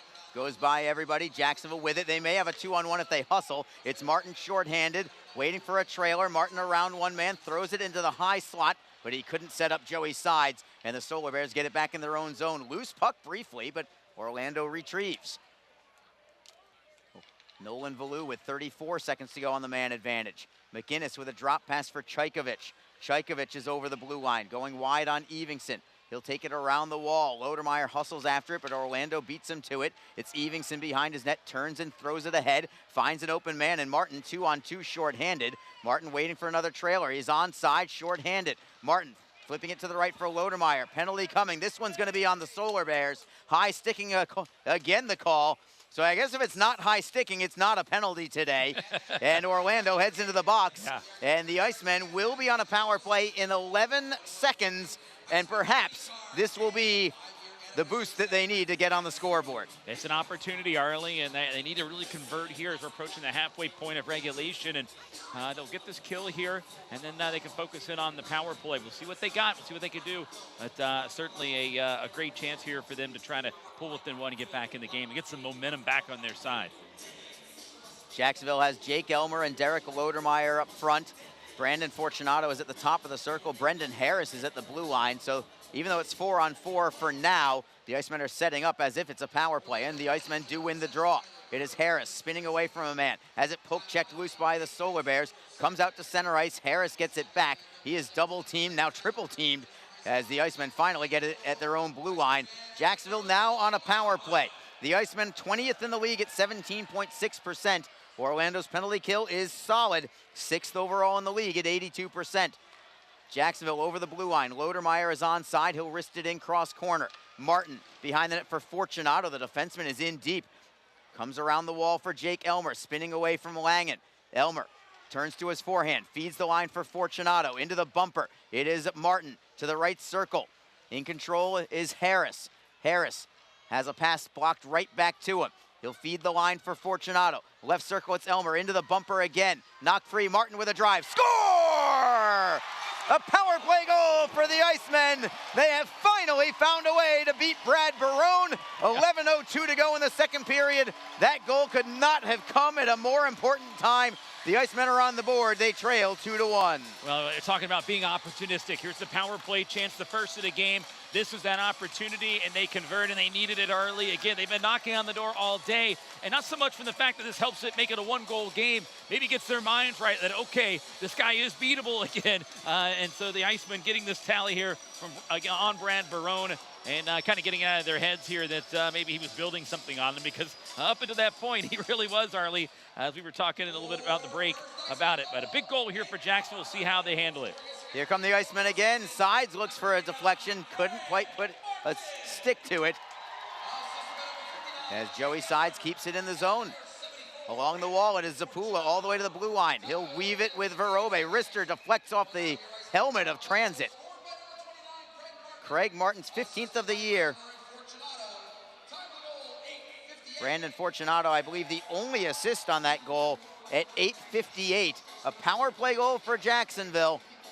And now maybe they may be the ones with a little momentum. We talked about that next goal being crucial. Well, the Icemen have it, and they've got the momentum to go with it. Yeah, and they'll see if they can build off that. Again, they had a good first period where they had pretty much all the momentum. Now this goal kind of gets things back on the right side. You can see a little extra pep in the step here of everybody. We'll see if they can continue to ride that momentum for more goals. The fans are giving the business to Brad Barone. It's the first time they've been able to do that in quite a while. As Lynch gets hit up high, no call again, as he took a bit of a rabbit punch to the helmet as the Solar Bears play it into Jacksonville's end. Icing will be called against Orlando here. They're gonna have to stay on the ice. They're 5 skaters, and perhaps Jacksonville with a line change here can catch some already tired players because they've been playing 3 games in 3 days, and they'll be even a little more gassed on this shift. Well, it took almost 5 periods, Arlie. We figured it up for the Icemen to score a goal on Brad Barone. Obviously, he had the shutout on Wednesday. Didn't allow a goal here for about a period and a half here in this game. And You'd have to go back to the 10:06 mark of the third period of that February 17th game. The last time the Icemen played Barone heading into this week. That was the last time that he'd surrendered a goal. And boy, it was a big goal for the Icemen in that game too, by Pavel Vorobey. The biggest of goals to break the curse in Orlando. Solar Bears, however, get the puck out of their own zone. We will play on. Orlando behind the Jacksonville net. Indirect feed to the blue line. McInnes with a drive. That was a knuckler, and Broussard makes the save. That one dipped. It was about head high on Broussard. By the time it went into his midsection, it was about good 18, 24 inches below. 9:44 to go in the second period. Not much of anything going on offensively in the first period. Second period, different story. A pair from Orlando, one from Jacksonville. It's 2-1 Solar Bears. This is Jacksonville Icemen hockey. Don't forget, this game is being streamed live around the world today. Go to flowhockey.tv to catch all of the Icemen action and archived footage of the event. Flow Hockey is the live streaming home for the Icemen. Get the Flow Sports iOS and Android apps to watch the event live and on the go. Upgrade to a pro subscription and you can gain access to premium content on all Flow Sports sites. This includes more than 1,000 live events, original documentaries, exclusive training and technique videos, and much more. Follow Flow Hockey on Twitter, Facebook, Instagram, and YouTube to get the latest news and updates from the Icemen and other upcoming Flow Hockey events. Flowhockey.tv, the new streaming home of the Jacksonville Icemen and the ECHL. Along with Alex Reed, Arlie Johnson with you. 2-1 game. Solar Bears have the lead. But Jacksonville is the team that scored the most recent of goals. So they are right back in it. They've got a little bit of momentum. They are out shooting Orlando 13-10 thus far. Faceoff is in the Icemen zone, right side of their netminder, Francois Broussard. Derek Lodermeyer on the draw. Solar Bears win it. They'll tap it behind the net. It is Chaykovich, defended by Fortunato. Chaykovich drops it for Element. Puck bounces high into the air, still behind the net. Lodermeyer tries to pry it free. He'll work it around the boards for McCulchuk. Can't clear it out yet. Solar Bears back into the corner. Odin Tufto into the slot. Goes by everybody all the way to the blue line. Alexi with a wrister that goes well wide. Comes off the end boards up high for Jacksonville. They'll tap it ahead, but McCulchuk not able to handle it. And the Solar Bears are back through center ice. It is Element, defended by Fortunato. Well done there defensively by Brandon Fortunato. Element, triple team, finally gives it up, and the Icemen come out in transition. It is Giles for McCulchuk over the blue line onside. McCulchuk will play it down low. Giles pinches in, and with the help, I believe, hard to tell who it is with the numbers, the Icemen looking for a steal at the blue line. It is Jazzwall around the wall. McCulchuk got a stick up high. Penalty coming on Orlando. It took a solid 2 seconds for them to make the penalty call. Finally, a tripping call called against Orlando by referee Trevor Wolford. I thought it was going to be a high stick. They called tripping instead. The stick was all the way up in his face, but he called tripping. Yeah, hey, it's a penalty here nonetheless, but again, a situation there. There was a little bit of delayed call, and I was waiting for it. We got it, though, and right now, Jacksonville's heading back to the power play where they're already 1-for-1 today, Arlie. Another opportunity here to try to tie this one up now with 8:44 to go here in the second. That was a good-looking power play for the Icemen, not just because they scored. I like the way that they moved the puck around as well, and Jacksonville wins this faceoff. Harris, right circle. The left side, it's Fortunato. Touch feed for Elmer. Fortunato gets it back at the left side. Give and go with Elmer. Again, they're still playing two-man hockey. Wrister and a screen. Save made by Barone. Got a piece of it with the glove. Couldn't hold on to it, however. It is Martin on his backhand. Feeding it for Elmer. One-timer. Great save made by Barone. Excellent setup as well. Fortunato unable to keep it in at the blue line. Jacksonville gets it back with Brendan Harris. Harris trying to utilize his speed, getting away from Boca. Fell down, but still got the pass to Martin. He beats his man, goes to net, forehand. Great save, rebound, another save made by Barone. Martin gets it back. Jacksonville still on the power play. It's Fortunato, center point. To the right side, it's Harris. To the bumper, Martin feeds Elmer. Elmer can't pull the trigger on the shot. Still 1:10 to go on the power play. Seam pass. Harris, centering feed, looking for Lodermeyer. He couldn't redirect it on net. Back out to the center ice as Elmer with a blind pass went by everybody, and Jacksonville gets it back. What a setup that was. Barone with another huge save to keep Orlando on top. Jacksonville right back into the offensive end. It's Elmer behind the net, spinning away from a man, gives it up briefly to Valou. Elmer gets it back and pins it along the wall. Martin tapping it free. It's Harris to the blue line for Giles. Harris gets it back. He's double teamed. Orlando gets the steal. They'll play it up the wall and out to the Jacksonville line. Jake Elmer's had a very long shift right back into the zone. Another seam pass deflected. Look out as it goes into the crowd, and it caught somebody there. Hopefully he is okay. And it looks like he is about maybe 8 or 10 rows in. I think he had a baseball cap, and that might have saved him there, Reader. I think it did, yeah. I think it hit the cap head on. So if he didn't have that, it might have been a situation. They're going to give a check to him, no, just to make certain as the usher comes down. But again, good-looking power play early. Lots of movement, lots of chances. That chance you talked about where Martin just came on in one-on-one. And again, Barone coming up big. He doesn't seem to be rattled by the fact he let that goal in. He's playing some really good hockey right now and keeping the Icemen off the board on another quality chance. Orlando wins the draw. They'll clear it out. Maybe one final rush for Jacksonville with the man advantage.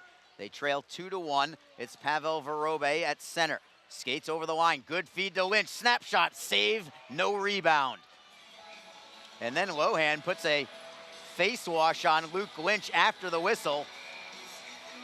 And you addressed this with Brad Barone. Not only is he making great saves, but he is not allowing any second chances at all. He's either gobbling it up and taking the draw, or he's kicking every rebound into the corner, it seems like. Yeah, and I think it's an area of his game that he's improved upon this year. I know early in the year he would make a good first save, but the rebounds were there. Those second chance opportunities were prevalent, but that's something that lately I've noticed in the last month, the last few outings here, that has not been the case. He's been very solid, making a good first save and not allowing those extra chances.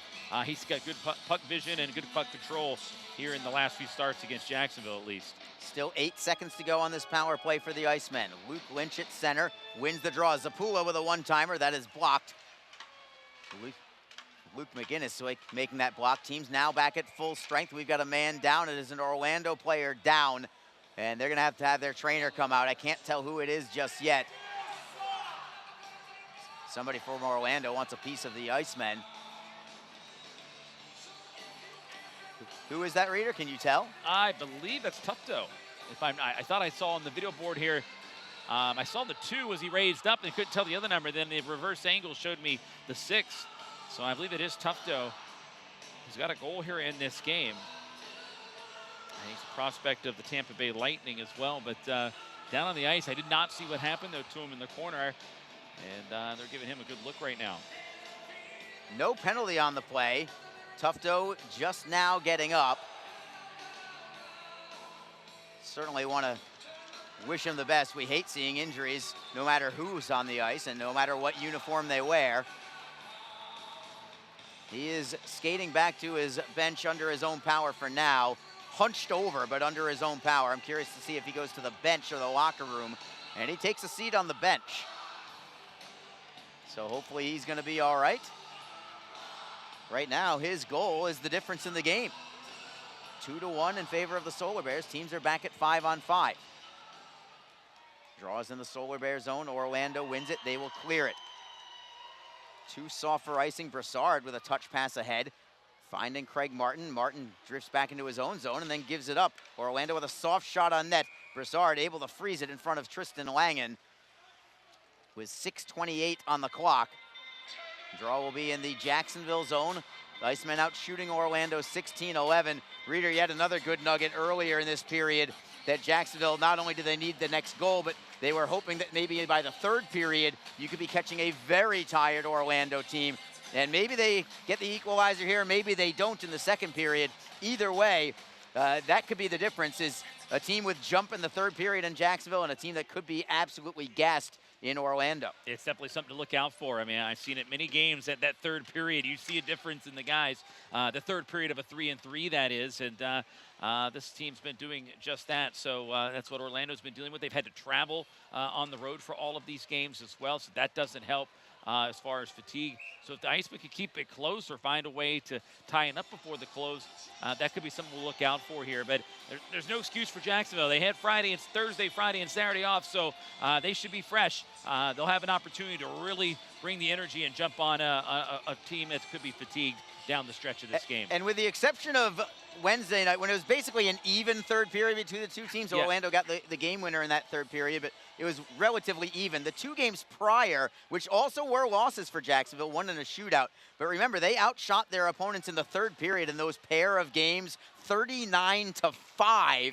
They didn't have a single goal, but they outshot them 39-5. And I'm sure the Icemen would love a repeat of that in the third period today. 5:55 to go in the second period for now. We have an offside call against Jacksonville. We're going to take a break in the action.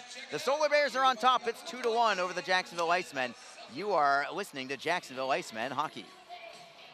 Jacksonville Icemen offer discounted tickets for groups of 10 or more. Whether it's a company outing, a group from your school or church, or just a gathering of friends, the Icemen can help you set up a night of fun at a discounted cost. Other benefits include an intermission ride on the popular Fan Zam, a post-game group photo, or take a shot on net after the game. Ticket fundraisers are also available. For more information, contact the Icemen office at 904-602-PUCK. That's 904-602-7825, or visit us online at jacksicemen.com. Icemen Hockey.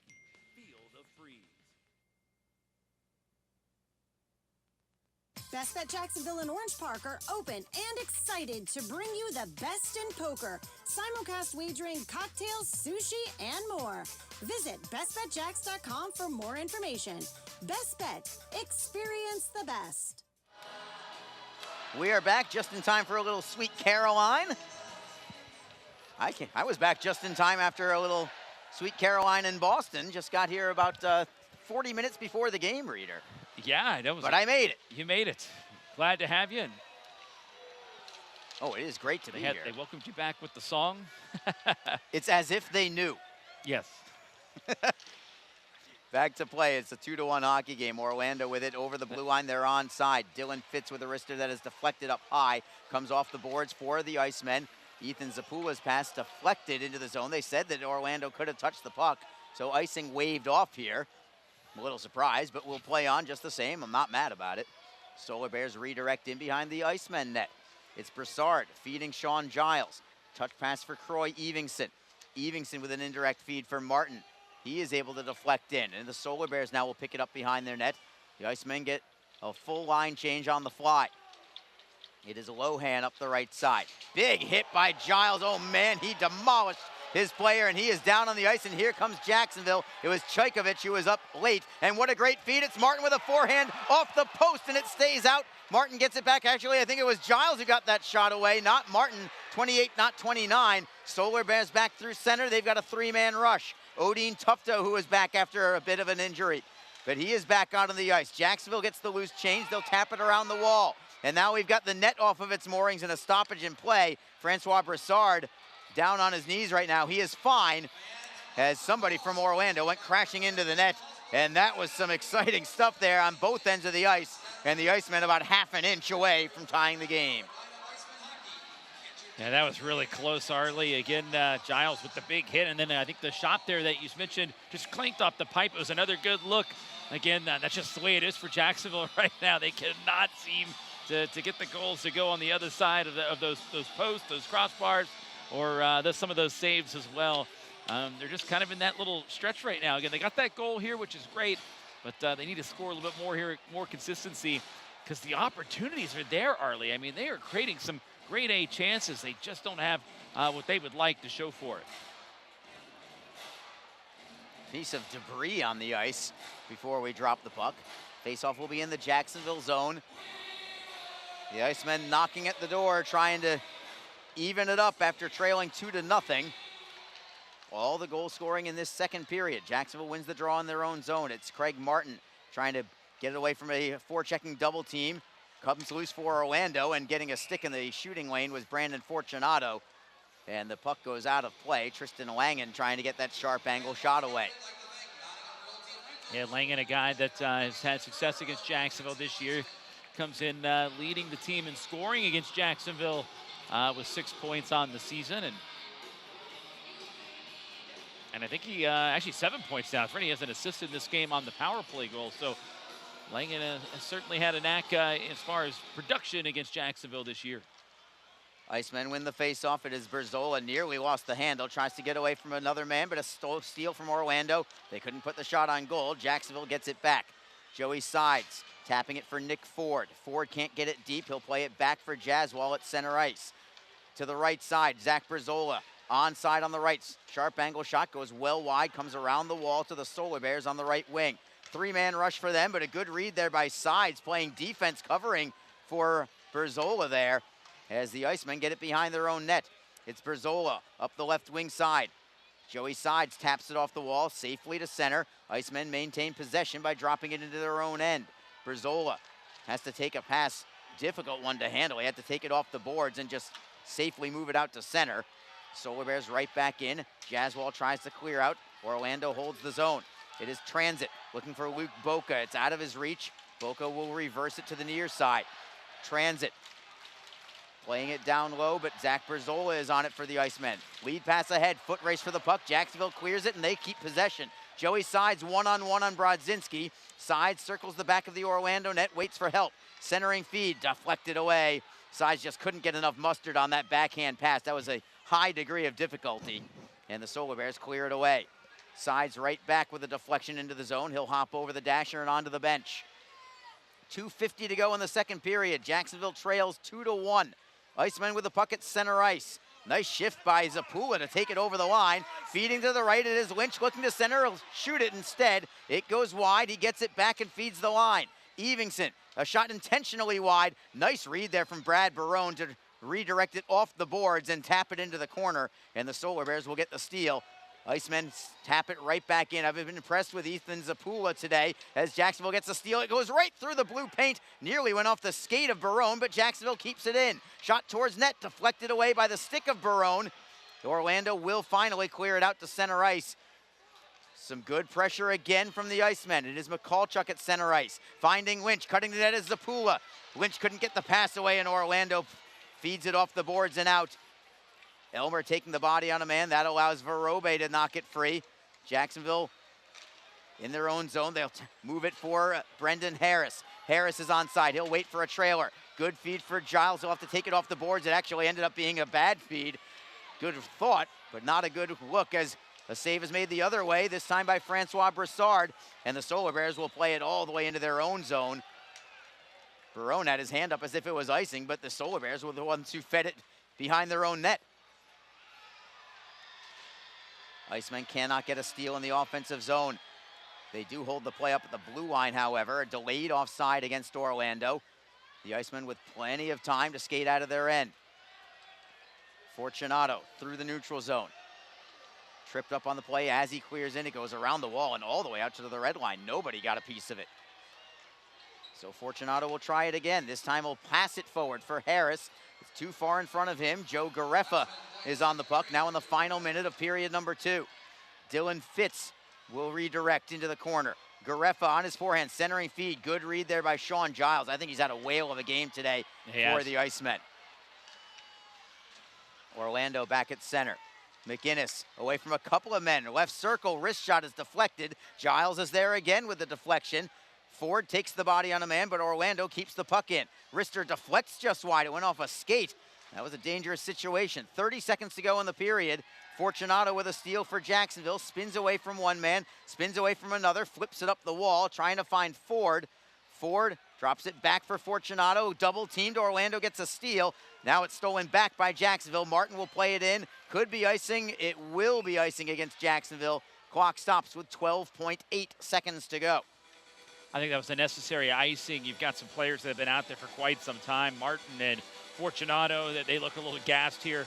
And Jacksonville was just needed to clear there. Otherwise, you maybe surrender, potentially running a risk of surrendering a late goal here. That's still in the works right now, but at least it gives them a couple minutes to catch their breath, recollect themselves, and try to get out of this final 12.8 seconds here. And hopefully for Jacksonville, it's just a 2-1 game that they're going to be facing heading into the third.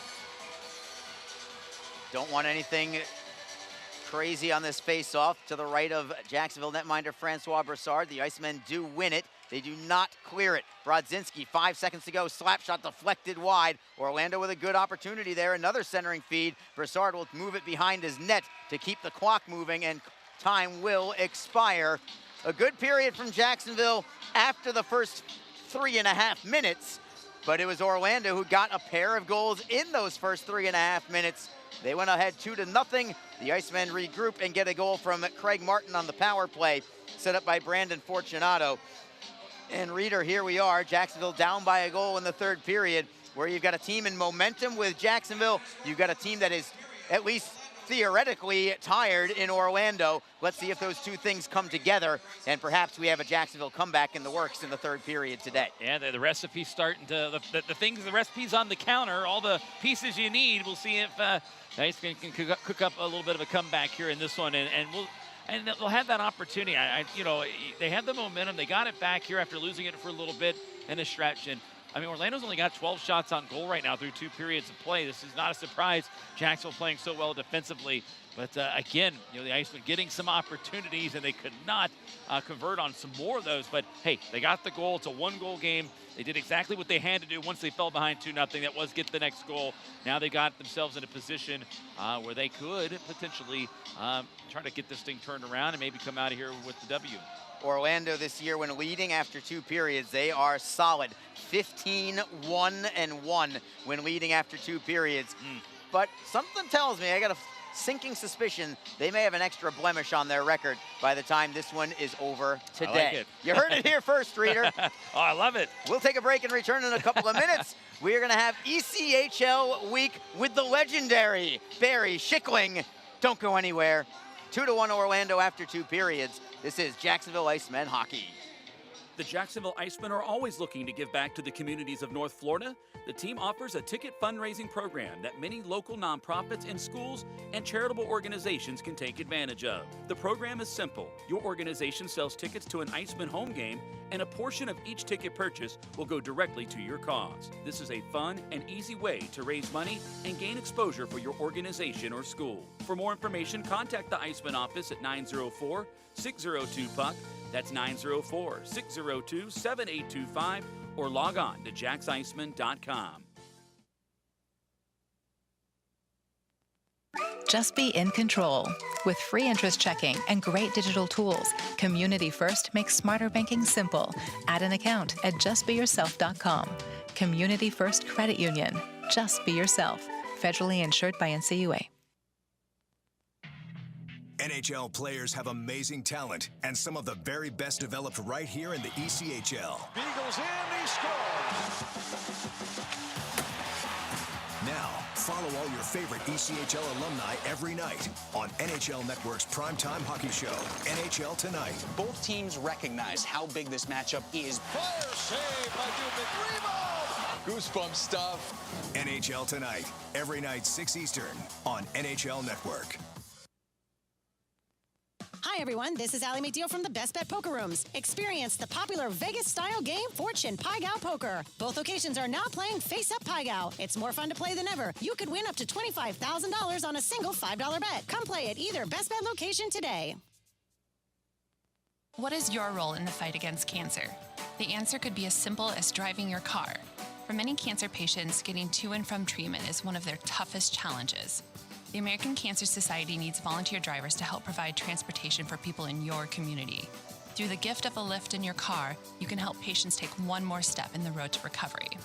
Get in the driver's seat in the fight against cancer. To find out more, call your American Cancer Society at 1-800-227-2345 or visit cancer.org.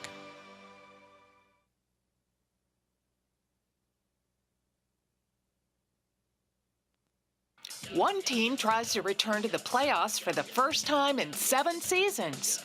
So far, so good for another of this season's new head coaches. And a former league bench boss is still spending lots of time watching hockey. Speaking of watching hockey, here's your chance. ECHL Week starts now.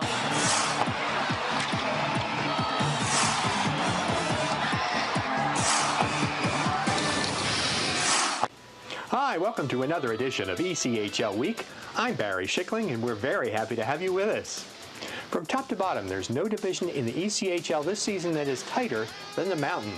One of the teams in the race for the Kelly Cup playoffs there is the Rapid City Rush.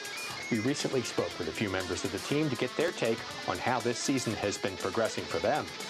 One of two teams in the Mountain Division, along with Utah, which has a new head coach this season, Rapid City has adjusted well and has been at or above 500 since the last week of December.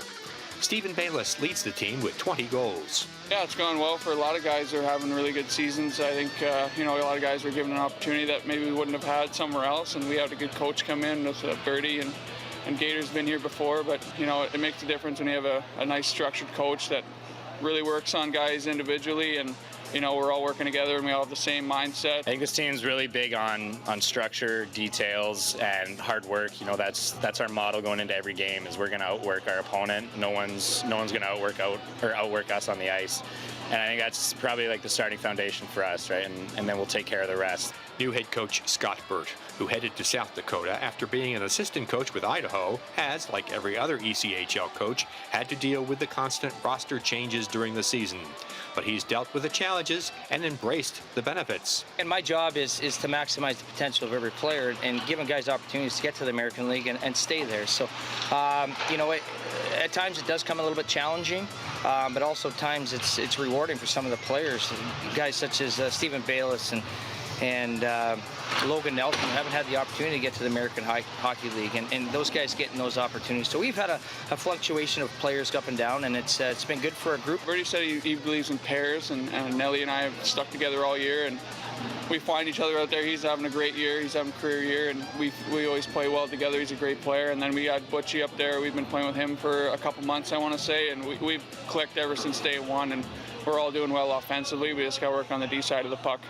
Burt talks about some of the group which hopes to lead this team to the Kelly Cup playoffs for the first time since 2015. You look at guys like Calder Brooks that played last year in Jacksonville, really didn't get that opportunity or that much playing time. You look at Max Cota, went overseas, played for me in Idaho, played American League games. Kenton Helgeson, he's exceeded his expectation and his game. That's taken to a different level. You're looking at guys like Christian Evers that have never got called up to American Hockey League. Now they are.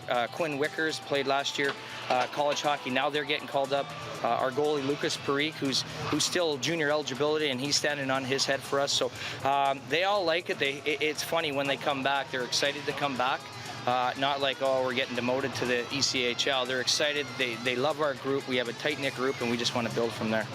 Might be one of the funnest years that I've had so far. It's all credited to the guys. Like I said earlier, it's a really close group, and I just couldn't ask for a better group of teammates and our coaching staff all the way to our front office. The whole organization has been a great experience for me so far. I'm Mason Manick from the Utah Grizzlies, and you're watching ECHL Week. On occasion, we like to take a look and see what people who used to be in the ECHL are up to. This is Where Are They Now? It was just over a year ago when the Brampton Beast announced it was ending operations. The head coach then was Spiros Anastas, who led the team to a third-place North Division finish in his only season behind the Beast bench. Now he's working as a pro scout for the NHL's Winnipeg Jets and their AHL affiliate, the Manitoba Moose. It's a unique job. It's an entry-level job in the scouting department for the Jets. My job predominantly is to find players that are going to play for the Moose. And with this year, especially with COVID and taxi squads being in the fold, I had half of my time is spent watching the ECHL game. The rest is mixed between the American Hockey League and youth sports in Canada. Always just looking for potential AHL contracts or future call-ups. Anastas keeps his eyes on lots of players, and that includes keeping track on some of those who played for him in Brampton. Well, a few of them went over to Europe.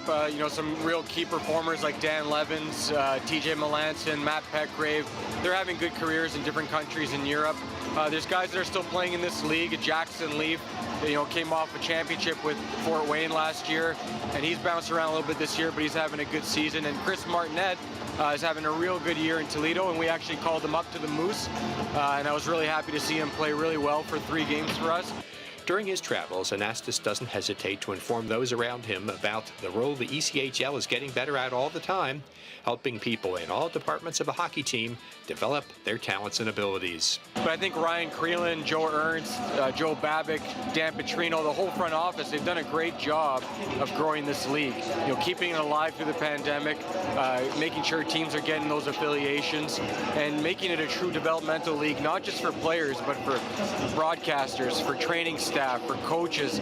The word's getting out. And although he misses coaching, he's pleased to add to his hockey toolkit by spending plenty of time watching it and talking with others. I think still at heart I'm a coach, but at the end of the day, anytime you get to work in a game that you love, it doesn't feel like work, so I'm very fortunate to be in this position, and it just gives me a different lens, and anything that can be a learning experience is good for a coach, a scout, or anyone just in life.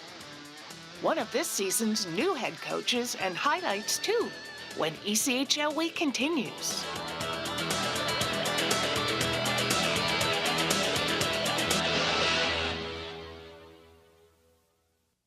New buyers can benefit by working with a trusted real estate agent.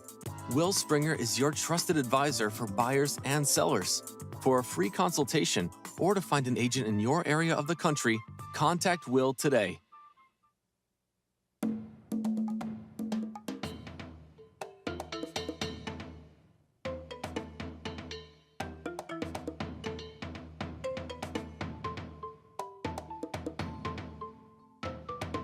A milestone game for a veteran head coach leads off our news from all around the ECHL.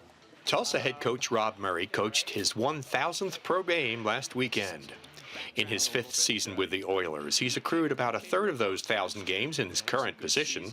In addition to his time with Providence in the American Hockey League, Murray coached the ECHL's Alaska Aces from 2011 through 2017, a tenure which included 3 Brabham Cups, an ECHL Coach of the Year award, and the Kelly Cup title in 2014. A member of the AHL Hall of Fame for more than 1,000 games played in that league. As a coach, he has a winning percentage of .561. Earlier this year, Murray signed a contract extension with Tulsa, which will keep him with the team through the 24-25 season. The final day of March is the ECHL's 2022 trading deadline, and if the past couple months are any indication, player movement could get very busy over the next few weeks. That's especially true because all but a few of the league's 27 teams correctly surmise that they have a playoff spot secured or are still in a legitimate quest for one. So this reminder, look for the ECHL Week Trading Deadline Show, which will debut on Friday, April 1st. You'll be able to find out who's going where as the season gets down to its final few weeks. Once again, we take a look at new head coaches from all around the ECHL. Here's Nick Luco of the Jacksonville Icemen. Directing the Jacksonville Icemen is the first head coaching job for Nick Luco, who spent 4 seasons as a defenseman playing for Reading prior to a year as the Royals' assistant coach.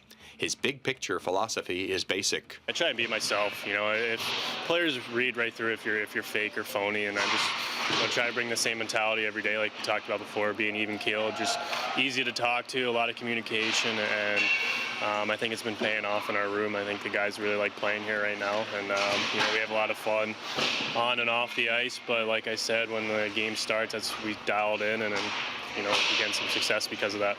Luco talks about making the transition from sitting on the bench to standing behind it. It's a little weird at first. You're used to being a player and being around the guys, 24/7, and now you're wearing a different hat. You're their coach. So, the transition's been pretty seamless for me, but, I miss playing, but it's great being around the guys every day. It's fun coming to the rink. We like to keep it loose and have fun, but, when the game starts, that's when we turn it on and compete. In the ECHL, where change in so many areas is a constant, Luco's temperament has helped keep the Icemen at the top of the South Division standings for much of the season. Pretty even-keeled guy, so when there's ups and downs throughout the season, I'd like to keep it kind of a flat line here, just so guys don't panic or get too chaotic out there. But I think that that personality trait in me kind of helps me on the bench, because during a game it can be crazy. There could be bad calls or stuff not going our way. So keeping the guys calm and composed, I think that's it's a really good thing for our group. Does he have any regrets about accepting the Jacksonville job? Any opportunity you get to be a head coach, it's especially the first time, it's super exciting, and to live down here in Jacksonville and not have to deal with the northeast cold right now and deal with the winters and everything, that I'll take it any second. Over the last week, we've looked at lots of highlights with the goal of bringing you some great ones. Here they are. As hot a team as any right now is Iowa. Check out the Heartlanders puck movement here, which sets up a power play goal by Kate Oliver during a victory over Wichita.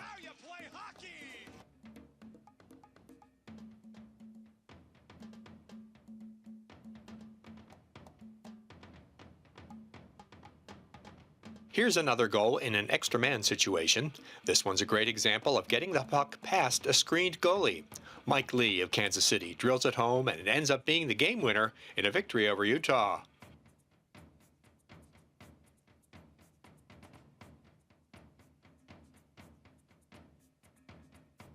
Let's wrap with a great save. Here's an overtime breakaway by Worcester's Cole Koski.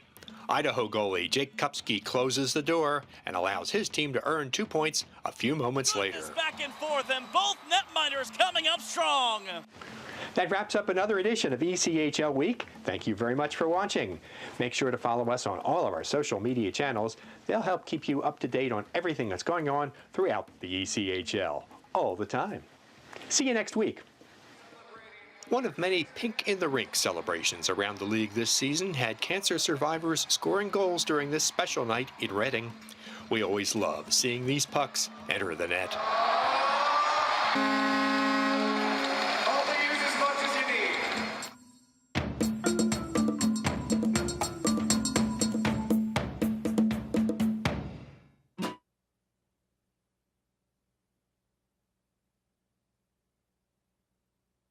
If you feel that passion is just the start, if you think practice is never over, if you believe speed limits are just for highways, and Saturday mornings aren't made for cartoons, if you try, fail, learn, laugh, repeat, compete, respect, and unite, then you belong on our team. Join now at team.ccmhockey.com. Just be confident. Community First makes smarter banking simple so you can relax knowing you're managing your money the right way, yours. Visit justbeyourself.com. Community First Credit Union. Just be yourself. Federally insured by NCUA.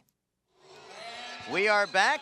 The referees are back out on the ice, and we know this because there was a chorus of boos from the crowd for the officials today. And I can't say I blame them in this particular case. It's 2-1 Orlando. The officials aren't necessarily the story of the game.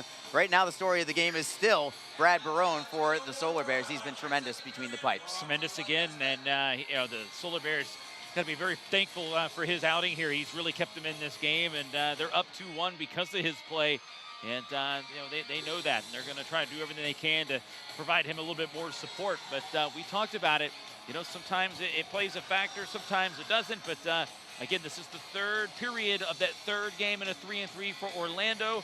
We'll see if that fatigue starts to set in here later in the period. And Jacksonville, who should have the fresher of the legs between the two teams here today, see if they can take advantage of it, maybe generate some rushes or some opportunities off the rush with some speed. Maybe they'll have that extra step. We'll see. But again, Orlando's been on the road, and they've been doing a lot of traveling. They kind of got in a little bit late last night. They were in South Carolina. So the opportunity's there. It's a one-goal game. It should be a fun third period. And Jacksonville is among the best in the league in most victories when trailing after 2 periods. 5 such victories this year when trailing after 2. Several of them on home ice. They've also come from 2 goals behind several times this year, although it has been a couple of months or so since they've been in this situation. But it's only been that long because they really haven't trailed by more than a goal for the last couple of months. Very, very rare they've even been in this situation recently. No, UT, they're the team going into the third with the lead, and they've been fantastic at closing these games out. So now they're going to have to play from behind. We've seen them do it before. 4 times, as you mentioned, where they trailed by 2 goals and to be able to rally and come back to win. So we'll see if they got another one in them. It has been a while. They are due, and we'll see what gets going here. we got Luke Nicholas here on the staff. He is really fired up. Oh, he is. He's got the siren light. It's always good to see the staff getting into it here. Obviously, the third period song gets everyone fired up here at Veterans Memorial Arena. A lot of fun being had here on a Sunday afternoon, and for most of the people in this building, they're hoping that they're going to go home a little bit even happier with an Iceman win. We'll see. Real quick update before the puck drops from South Carolina. The South Carolina Stingrays still on top by a pair over the Atlanta Gladiators. It is now 3-1 after 2 periods of play. The Icemen looking for a come-from-behind victory today and hopefully gain 2 points in the standings on the Atlanta Gladiators, who are now in first place as the Icemen have the puck at center ice. We are underway. Craig Martin to the right side. It is Hughes around the man, or Harris rather around the man. Harris moves it around the wall. Pass was too hot for Jake Elmer to handle. Orlando feeds it around the boards, but the only man there is Sean Giles, but he lost the handle. It jumped over his stick and comes back to the Jacksonville line. Brandon Fortunato leading it ahead, picked off by the Solar Bears. Here comes Lang in left circle. He's got a step. Great, oh, he will score. Got it underneath the pad of Francois Broussard, and an opening minute goal from the Solar Bears has them on top by a score of 3-1. And that is exactly what the doctor ordered for them. And now the Icemen have to figure out how to scramble back. Yeah, now it changes everything right there. Again, that was the Icemen got beat off the rush there the other way. And I don't know if that was a bad change, but Langan had some space and some time, went in on that chance and was able to score here. And that's exactly what Orlando needed. That might be all they need right now, Arlie. Again, the fact that they got this goal to make it a 2-goal deficit, and that kind of gets the momentum back in their corner. See how the Icemen respond. Orlando may just go into a defensive and goaltending shell from here. Love to see Jacksonville come right back and close the deficit in half yet again. They've done so once already. Solar Bears in their own zone. They'll whip it around the left side for Joe Gareffa. Gareffa is onside, tries to step around Berzola, couldn't get by him. Good hit from the Icemen. I think it was Jaswell taking down Tyler Bird, and Jacksonville takes it into the zone offensively. Joey sides, looking for Berzola. It's out of his reach, and in transition, it's a 3-on-2 for Orlando. Pass ahead for Brodzinski, out of his reach. It could have been a 2-on-1 if that pass was better. The Icemen try to clear it away. Zapula does get it to center ice. Sides took a knock up high. Solar Bears get it at the red line. They'll forehand it in.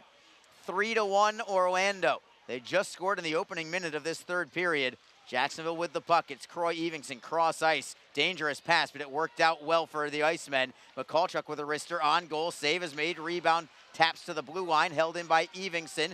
Evingson to the blue line for Verobe. Tries to pass to the left. Sacco had it go out of his reach. Sacco would have had a good scoring position had that pass connected, but it wasn't quite crisp enough. It's going to be icing against the Solar Bears, and the draw will be to the right side of Brad Barone. So a decent pushback here from the Icemen, but just the one shot on goal. Face-off will be between Derek Lodermeyer and Luke Boca. Orlando with it. Jake transit up the wall.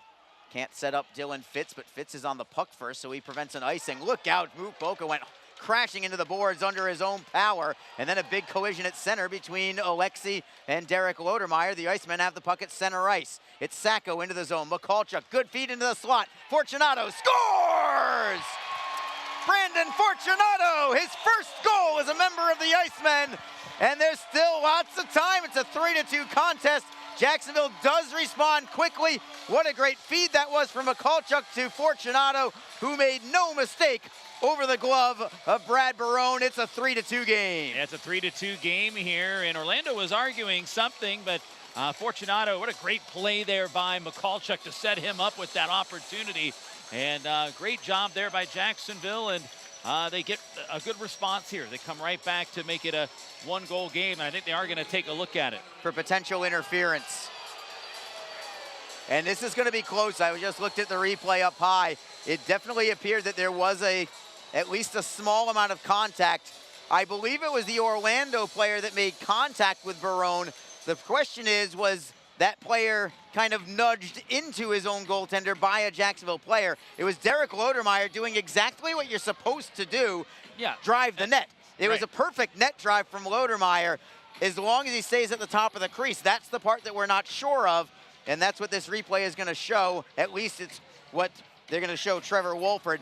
This is a huge decision for Trevor Wolford, whether the Icemen have this goal stand or not. Yeah, we'll see how they decide to score. I mean, again, they ruled it a goal, so again, you have to have that overwhelming evidence. But again, the view and the angle they're going to have is an above angle. There's cameras placed above the goal that has basically that look down, and they'll be able to see any kind of contact.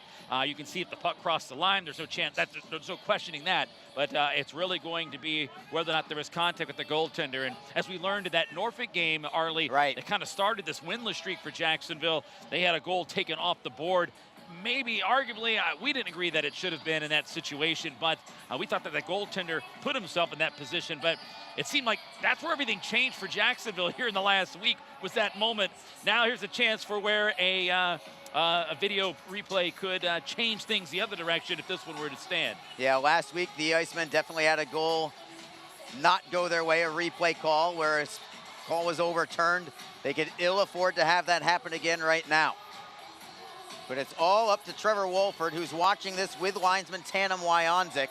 They are watching intently. And I do believe it is close. Barone was contacted. I'm not going to deny that part, but I thought it was by an Orlando player. Was he nudged into him? That might be the difference in this. It's close one way or the other. Again, the call on the ice is goal. So they need enough evidence to overturn. And a lot hangs in the balance of this one.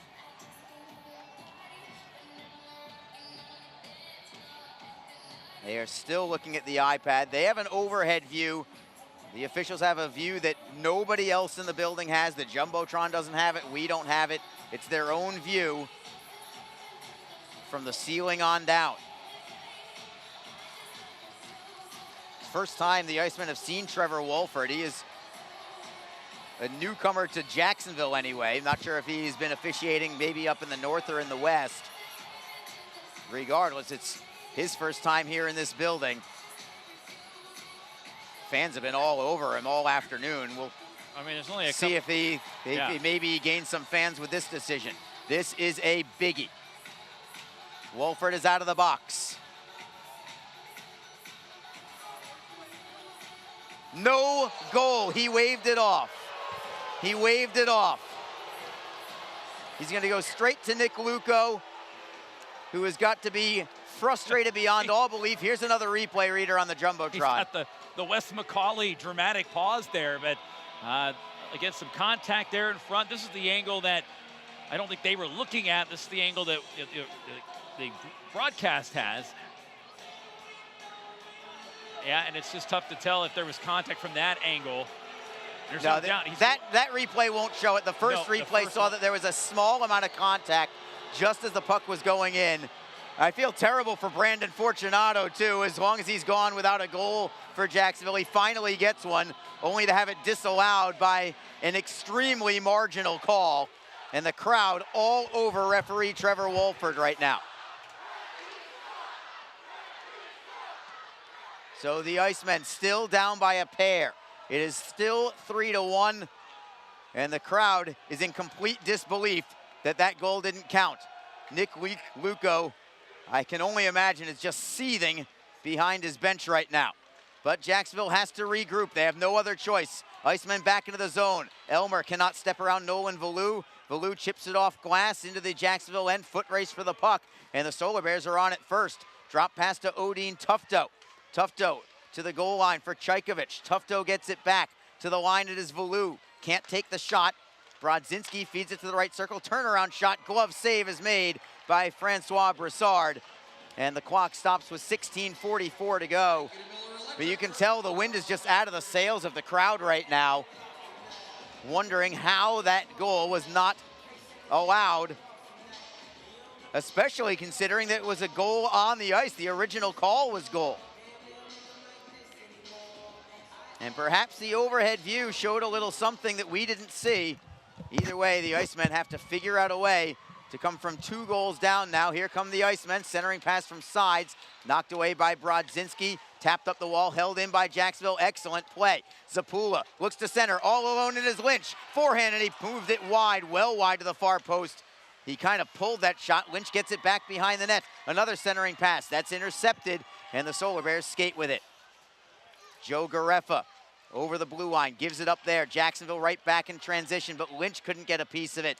And it's going to be icing called against the Icemen with 16:10 to go. And I can only imagine what is going through Nick Luco's head right now, Reader, wondering why this game is not a 3-2 contest. Yeah, it's very difficult. Again, it just seems like every time there's a review, an Iceman goal gets taken off the board, and not trying to play the, oh, woe is me kind of routine here, but it's simply incredible how many goals this team allegedly scores. But that's why they have the replay system, Arlie. They want to go back and they want to get it right. And in this case, the official thought that it was the right call. Orlando is going to be called for icing here. The linesmen were on top of that one. There's the neighborhood play, and then there was that play from Orlando, where they slapped it about 10 feet inside their own half of the red line.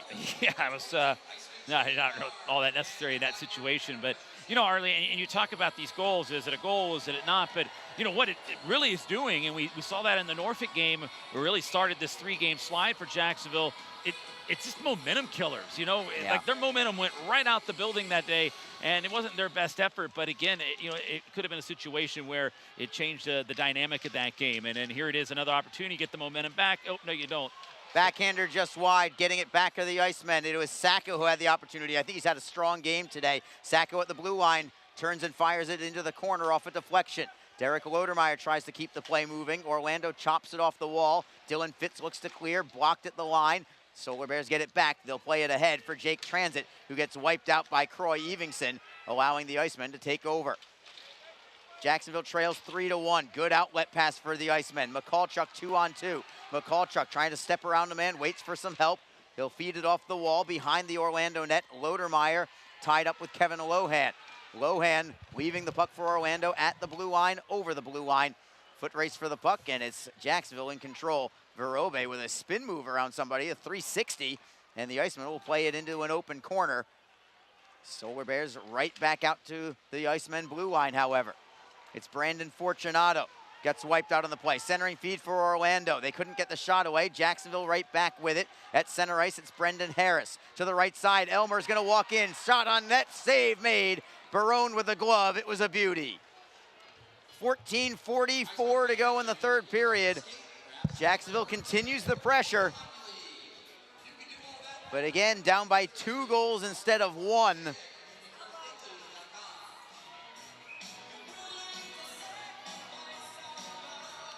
And the faceoff will be in the Solar Bear end.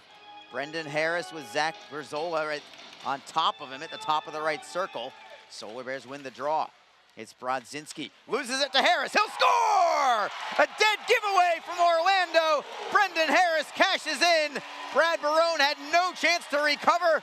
That was a gift goal for Jacksonville. It's almost as if it's poetic justice that it's a 3-2 hockey game. I was just gonna say that, if that's not some poetic justice right there, there you have it. Now we got the 3-2 game here, and we'll see it's 1 goal, and Jacksonville has that momentum back in their corner. But again, bad giveaway there for Orlando, and that's difficult there. And they just threw it out in front. Brodzinski, he knows. He's a veteran guy. He's been in this league a long time. And he usually doesn't make that mistake, but he did right there, and he knew as soon as he did it, that was going to be trouble. Yeah, I think he's one of the best in the business. I'm shocked that it was him who made that giveaway, but he put it right on the tape of Brendan Harris, who made no mistake. And now the momentum comes back with it for the Icemen as well. Here comes Jacksonville through center ice. It is Jake Elmer trying to step around Valou. He does. He's first on the puck in the corner. Around the wall, Jacksonville with it. Martin looks to center. He'll spin to the outside and then drop it down low for Luke Lynch. Lynch trying to turn back into the left wing corner. Tries to find a trailer. There's nobody there. And it comes back into the Jacksonville zone for Joey Sides. Sides, cross ice for Zach Berzola. Berzola setting up Brandon Fortunato, who had a goal disallowed. Fortunato back in the offensive end. He'll rim it around. Nobody there for Jacksonville. Transit feeds it off glass and out to the Jacksonville line. Foot race for the puck. And the Icemen fortunate to just sweep it away into the corner. Orlando will be first on the puck. They'll try the opposite corner. Jacksonville with a nice outlet pass. That's Fortunato to newcomer Ethan Zapula in his debut in a Jacksonville uniform. He played 1 game in this building as a member of the Florida Everblades not too long ago. And I think he's looked pretty impressive, actually, Ethan Zapula has, as the Icemen look to regain the offensive end. Lynch will feed it around the boards. Lohan golfs it back towards the blue line, but Croy Evingson steps in. Lynch with a shot deflecting wide, comes off the end boards for the Icemen. McCallchuk for Lynch, tries to spin away from McLean. He's held up on the play, continues to stick with it. Now in the left wing corner, Solar Bears pry it free. and they'll move it for Sean Element. Element up the right side, and it goes to a drop pass, shot on net, saved by Broussard, looking for the wraparound is Orlando, but Sacco is there defensively. Sacco with a big hit. That could have been called for boarding against Jacksonville, but they will play on. The Icemen have it tied up behind the net of their netminder, Francois Broussard. Icemen pull away the puck. It moves it to the right side. It is McCulchuk for Lodermeyer. Lodermeyer going wide on Valou. Valou rides him into the boards, but Lodermeyer sticks with it. Jacksonville still with it. Then a steal. Sean Element, who I think is an excellent two-way player for Orlando, skates into the offensive end. Now he'll look for a seam pass, finds an open man. Great save is made by Broussard. Remember that one. Solar Bears still have it at the blue line. Brodzinski with a wrister. Blocker save is made by Broussard. Valou pinches in, taking it behind the net, only to give it up to the Icemen. Long stretch pass. It is Martin. A breakaway. Forehand and a save is made. No rebound as Martin gets creamed after the play by Michael Brodzinski. No penalty, and we will go to break. 11:54 to go in the third period. It's getting tense right now. It's a 3-2 game. The Orlando Solar Bears are on top of the Icemen. This is Jacksonville Icemen hockey. Tonight's game is brought to you by the ECHL, celebrating its 34th season of affordable family entertainment.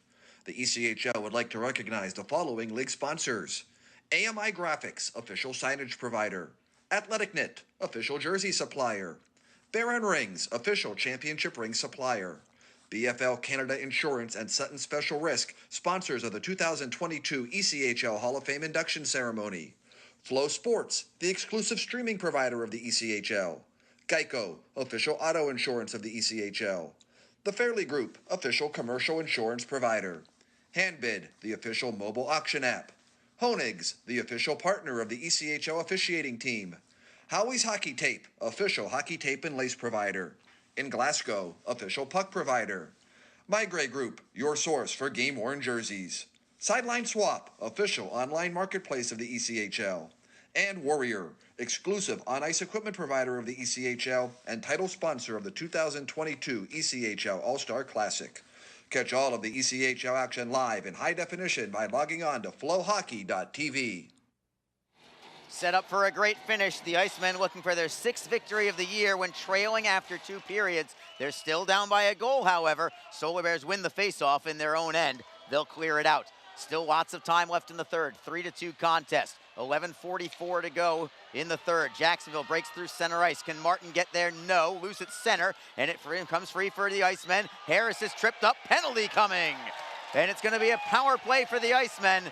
Brendan Harris having a whale of a game right now, drawing the tripping penalty. I know he didn't have much to do with his own goal. That's not why. I think he's had a great game. I just think he's been everywhere. He's been shifty as they come today, and that great move there at the blue line is what caused that penalty. It really did, and that's the pressure. We talked about it. If the Icemen continue that pressure, you're going to have a tired bunch there in Orlando. You know, they're going to do a little bit more reaching with the sticks to try to make plays, and right there, he trips up Harris, who was strong. And he beat Bird that time, and Bird was forced to make that penalty. We'll see if the Icemen can knot things up here on a special teams chance. Tie up for the puck in the corner. Jacksonville on their 3rd power play of the day. They're 1 for 2. Solar Bears come away with the puck. They'll wrist it the length of the ice. And Broussard will leave the puck for Brandon Fortunato. Fortunato, who was involved in the, by far, the most controversial play of this game, where he had a goal disallowed early in this third period. Jacksonville into the zone. Shot goes wide of the net, comes off the wall. Martin looks to hold in. Harris is there as well, tied up along the near side. Harris tries to pry it free. It trickles towards the blue line. Can Elmer get there? No. It goes out to center ice. Jacksonville now gives it up at center, and the Solar Bears will flip it back behind the Icemen net. Still 1:16 to go on the power play. It is Fortunato. Stick handling out of his own end. Fakes the drop pass, then he'll skate over the line himself. Verobe slams it around the wall.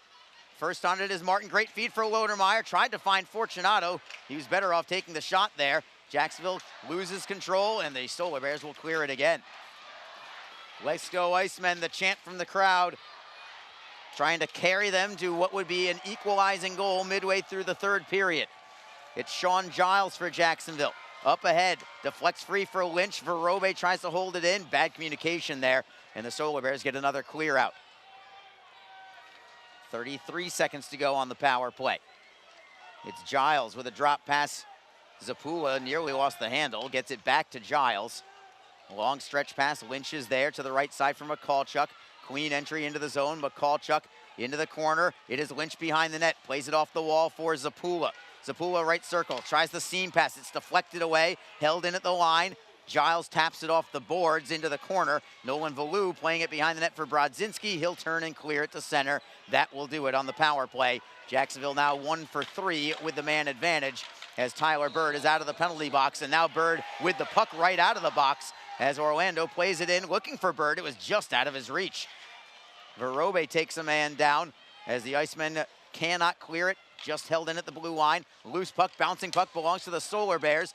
Broussard forced to make a save. Somebody's lost or broken a stick for Jacksonville. Slap shot from the line, blocked in front. It ends up underneath Broussard somehow on a deflection. That was kind of reminiscent to Orlando's only goal from Wednesday night.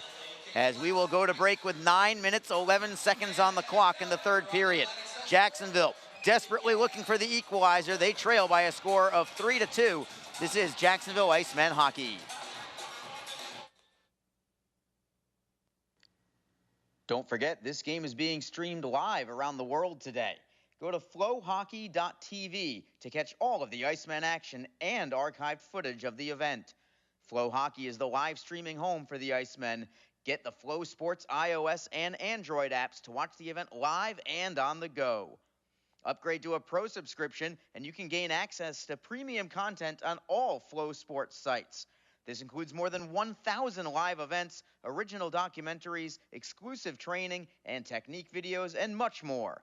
Follow Flow Hockey on Twitter, Facebook, Instagram, and YouTube to get the latest news and updates from the Icemen and other upcoming Flow Hockey events. Flowhockey.tv, the new streaming home of the Jacksonville Icemen and the ECHL. Just be positive. Your Community First Mortgage champions make sure you get a great rate, a quick close, and can save you about $3,000 in closing costs. Apply at communityfirstfl.org. Community First Credit Union. Just be yourself. Federally insured by NCUA, Equal Housing Lender. Jacksonville trails 3-2. They have the puck in their own end. It's Joey Sides up the left boards, knocked away. Sides got spilled on the play and then golfs at it from his knees, and then he gingerly makes his way to the bench.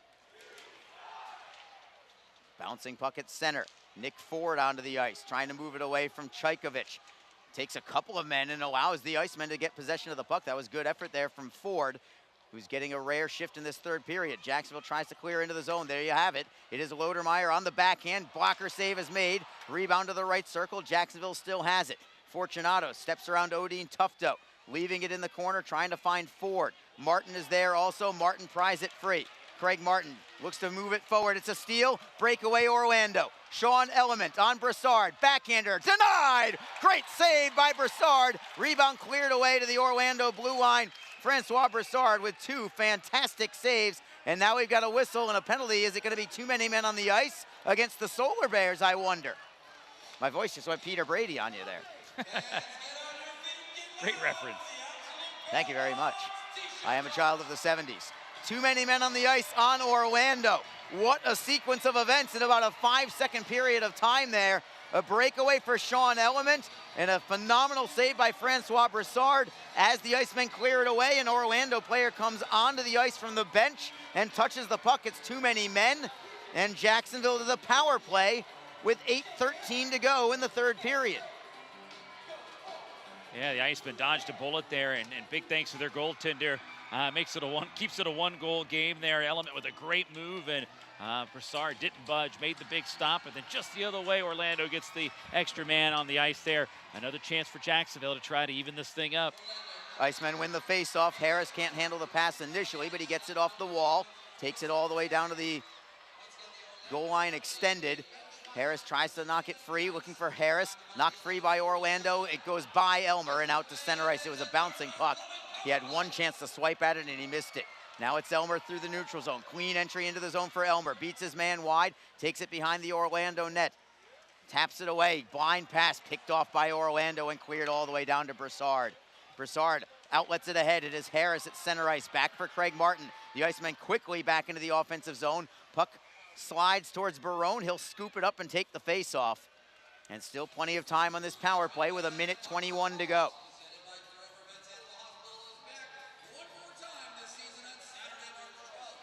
Jacksonville keeps the same 5 out there. Derek Lodermeyer up front, using him for net front presence. He used his net front presence, we thought, to perfection early in this period, but it ended up being goaltender interference. Jacksonville wins the faceoff. It is Elmer dropping it for Martin, tapping it for Lodermeyer. Look to center for Harris, who was cutting unabated to the net, but he couldn't get the pass away. Solar Bears can't clear it out yet. Lodermeyer around the wall. Harris at the near side corner. Playing it underneath, it is Lodermeyer. Man for Orlando has a broken stick into the slot. It's Martin. Feeds it to the left side, unable to get the one-timer away, and then Orlando player blocks the shot, and the Solar Bears will skate out with it. And then Elmer behind the play. He's got to be careful that he didn't have a penalty called against him. Orlando gets a clear of the zone. Yeah, he got lucky there. It was a cross-check, but the official was already rushing up the play. Did not see it at all as all that took place behind him. Jacksonville right back into the offensive end. It is Martin behind the net of Orlando. Still 32 seconds to go on the power play. Puck bounces up into the air. Icemen hold it in. It is Fortunato to the right circle. Harris into the bumper. Forehand save is made. Rebound is blocked by Orlando. Harris getting it back for Jacksonville to the blue line for Fortunato. Rister in a screen. Save is made. Rebound for Orlando. They will clear it out. Great looking power play for Jacksonville. Just couldn't get the equalizer. Yeah, continue to set up more chances. Barone making some saves. Jacksonville set up a couple that I don't think even really made it on goal. They looked promising, but they are all over them right now. It's Zach Brazola into the slot, broken up by Orlando. Lead pass ahead. Trajkovic just out of his reach by a hair of a centimeter, I'll tell you. It would have been a breakaway for Trajkovic. Now it's a one-timer. Great save by Broussard. Rebound for the Icemen. It comes up high for Michalchuk. Michalchuk will chip and chase after it. Barone out of his net. He'll play it himself around the wall. Lynch nearly got the steal. And the Solar Bears get it to the blue line. It goes off a stick right back to Orlando. They'll forehand it in behind the Jacksonville net. Down to 5:36 to go in the game. The Icemen trail by a score of 3-2. Ethan Zapula steps to the inside. Drop pass, good feed, sides, forehand. Another phenomenal save by Barone. No rebound as Orlando has 3 guys going after Luke Lynch after the whistle. What a setup from Ethan Zapula to Joey Sides, but Barone making the save, and again, no rebound led up by Barone. We'll take a final media timeout and come back for the final 5.5.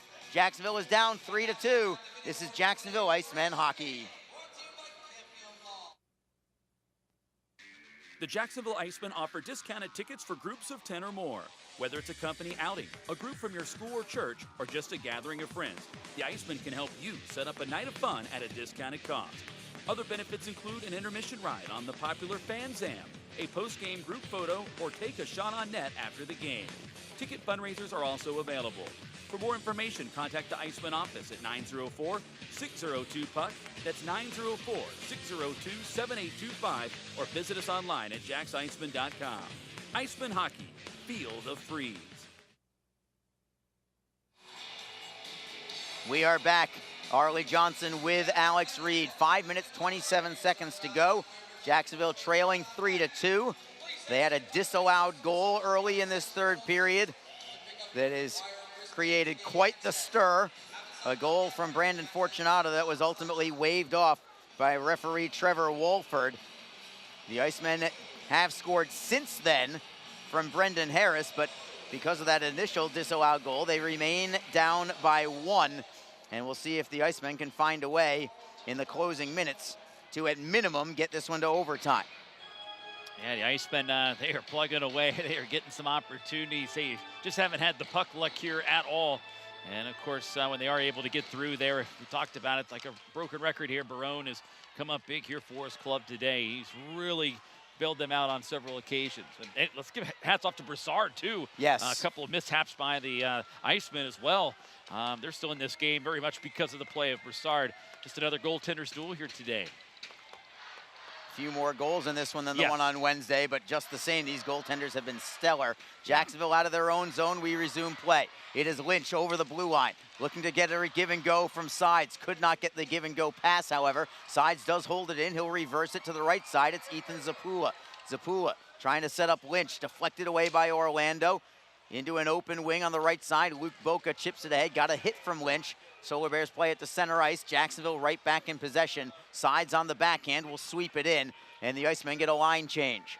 Down to 4:34 to go in the game. Long stretch pass from the Solar Bears. Dylan Fitz will drive it in. Evingson has it behind his own net. Feeds it up the left.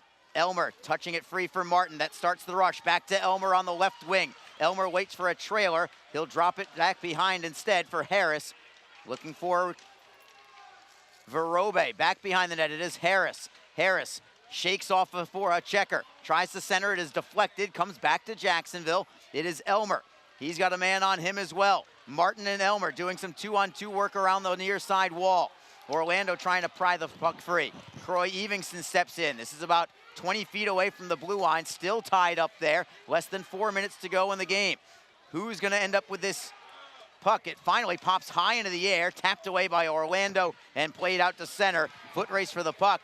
Orlando's going to beat everybody to it, so no icing here. Chaykovich tries to center, knocked free by Verobe. That was a good stick there by Jacksonville. There's a man down for Jacksonville as well. That's Verobe, who is shaken up on the play.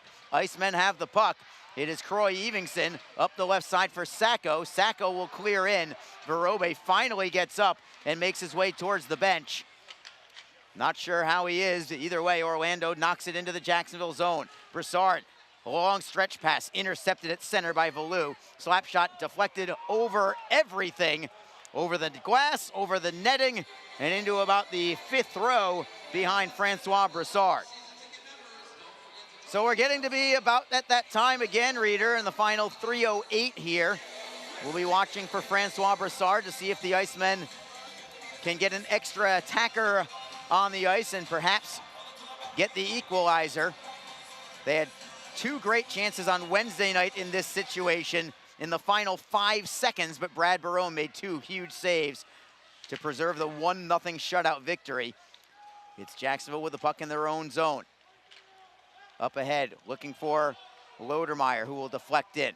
No icing here. Valou shovels it for Brodzinski. Tapped away by Jacksonville. They get the steal. Centering pass all alone. Shot is blocked. What a huge block that was from Joe Gareffa from Orlando. Berzola's shot is deflected up high. Comes free for the Solar Bears. Valou sends it away for Langen. That was a great play defensively from Orlando and a prime scoring setup for the Icemen. It's Berzola through the neutral zone. Shifts by a couple men, has it poke checked away. Jacksonville fortunate to not have a too many men call. Now we've got a whistle and it's going to be offside against Jacksonville. That would have been deadly had Jacksonville been called for too many men there. It was very close. A guy got on the ice and jumped right back onto the boards in order to prevent it.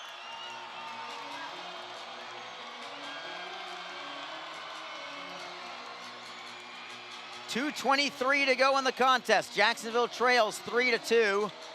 Faceoff will be in the neutral zone. And we'll see when Francois Broussard heads to the bench for a 6th attacker. He's still on the ice for now.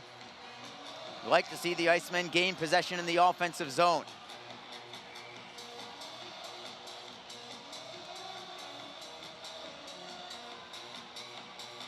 Jacksonville 7 shots in this period to Orlando's 6.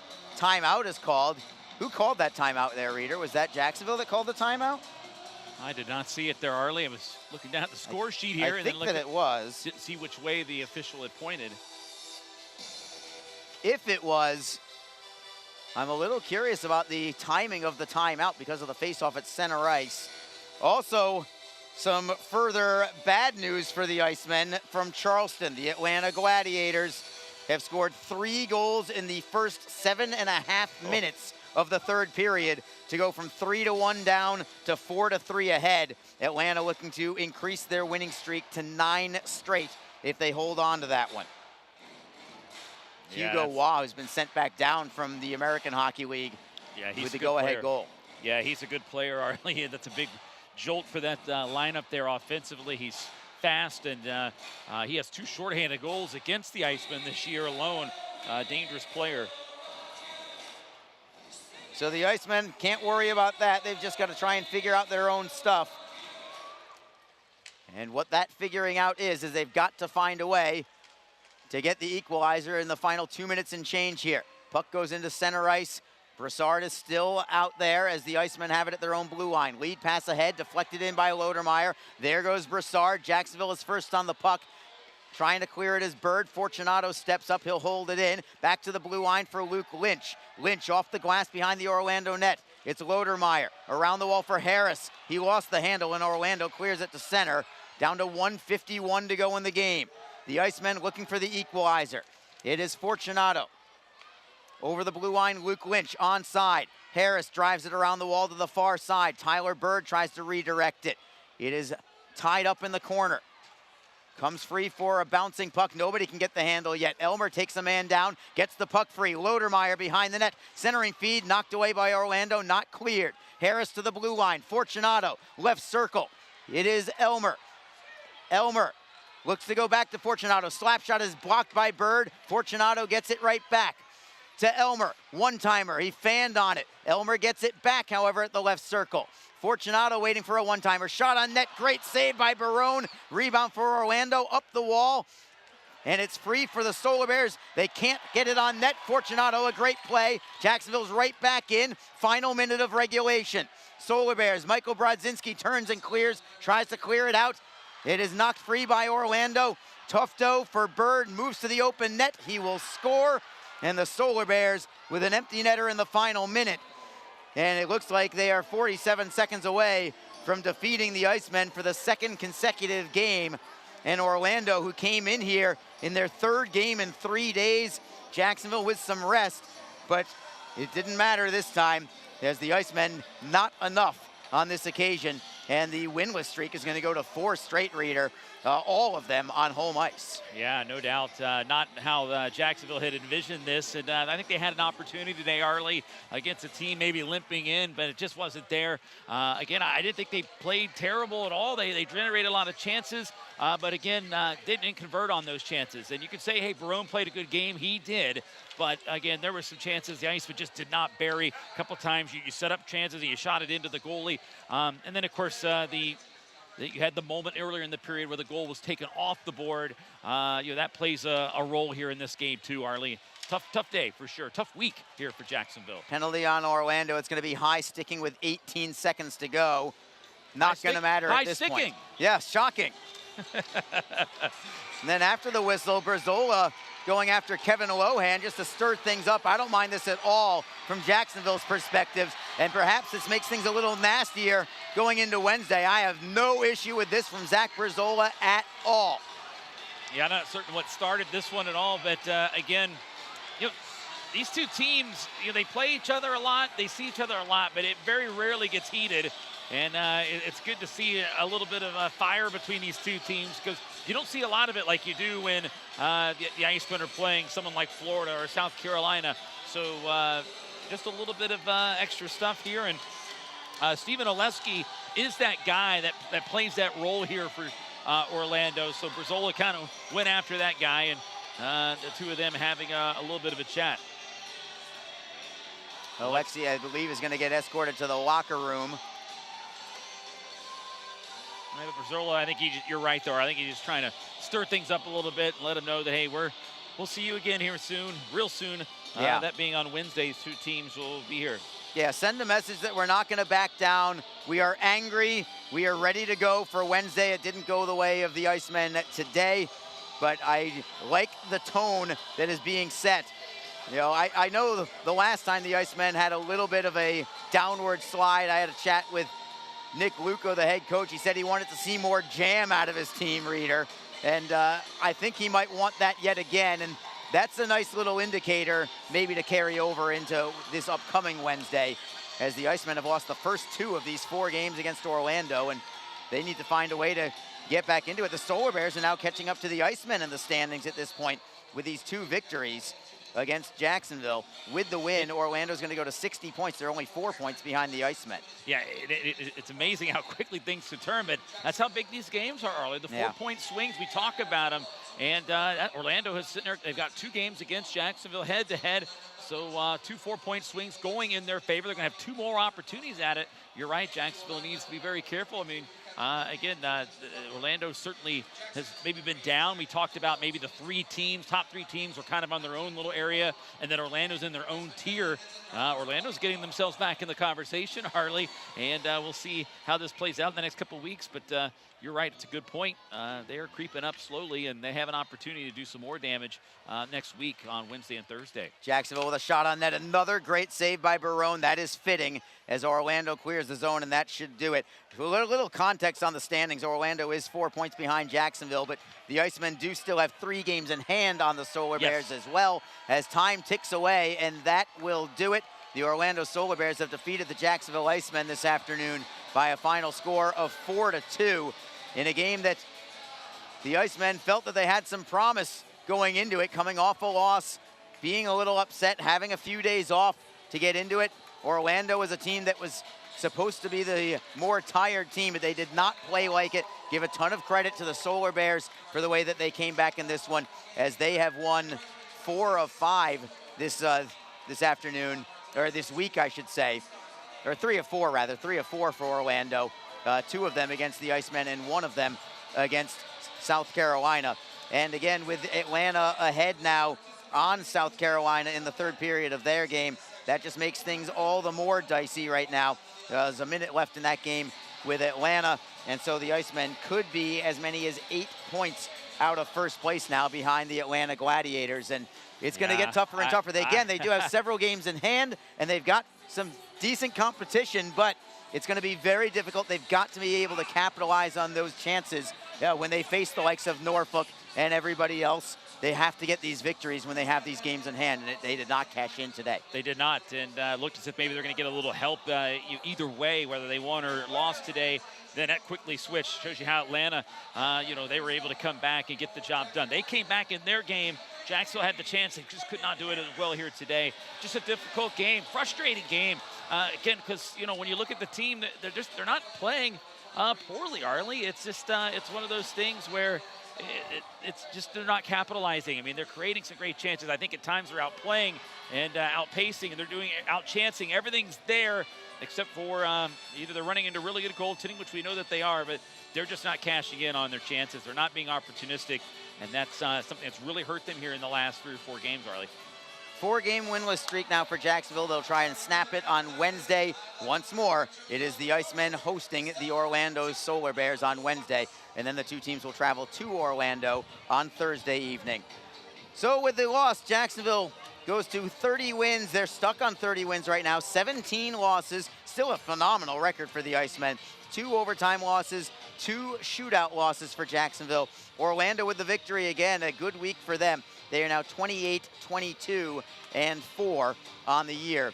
And so Jacksonville could be 8 points behind the Atlanta Gladiators, depending on the outcome of their game. They're down to the final minute. Atlanta has the lead 4-3 over the South Carolina Stingrays.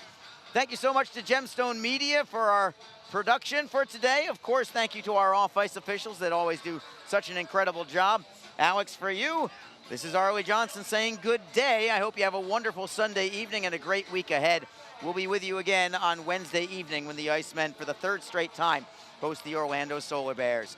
Didn't go the way of the good guys today. They fall by a final count of 4-2. For everybody else involved, this is Arlie Johnson saying good day for now. And despite the result, it was a great day for hockey.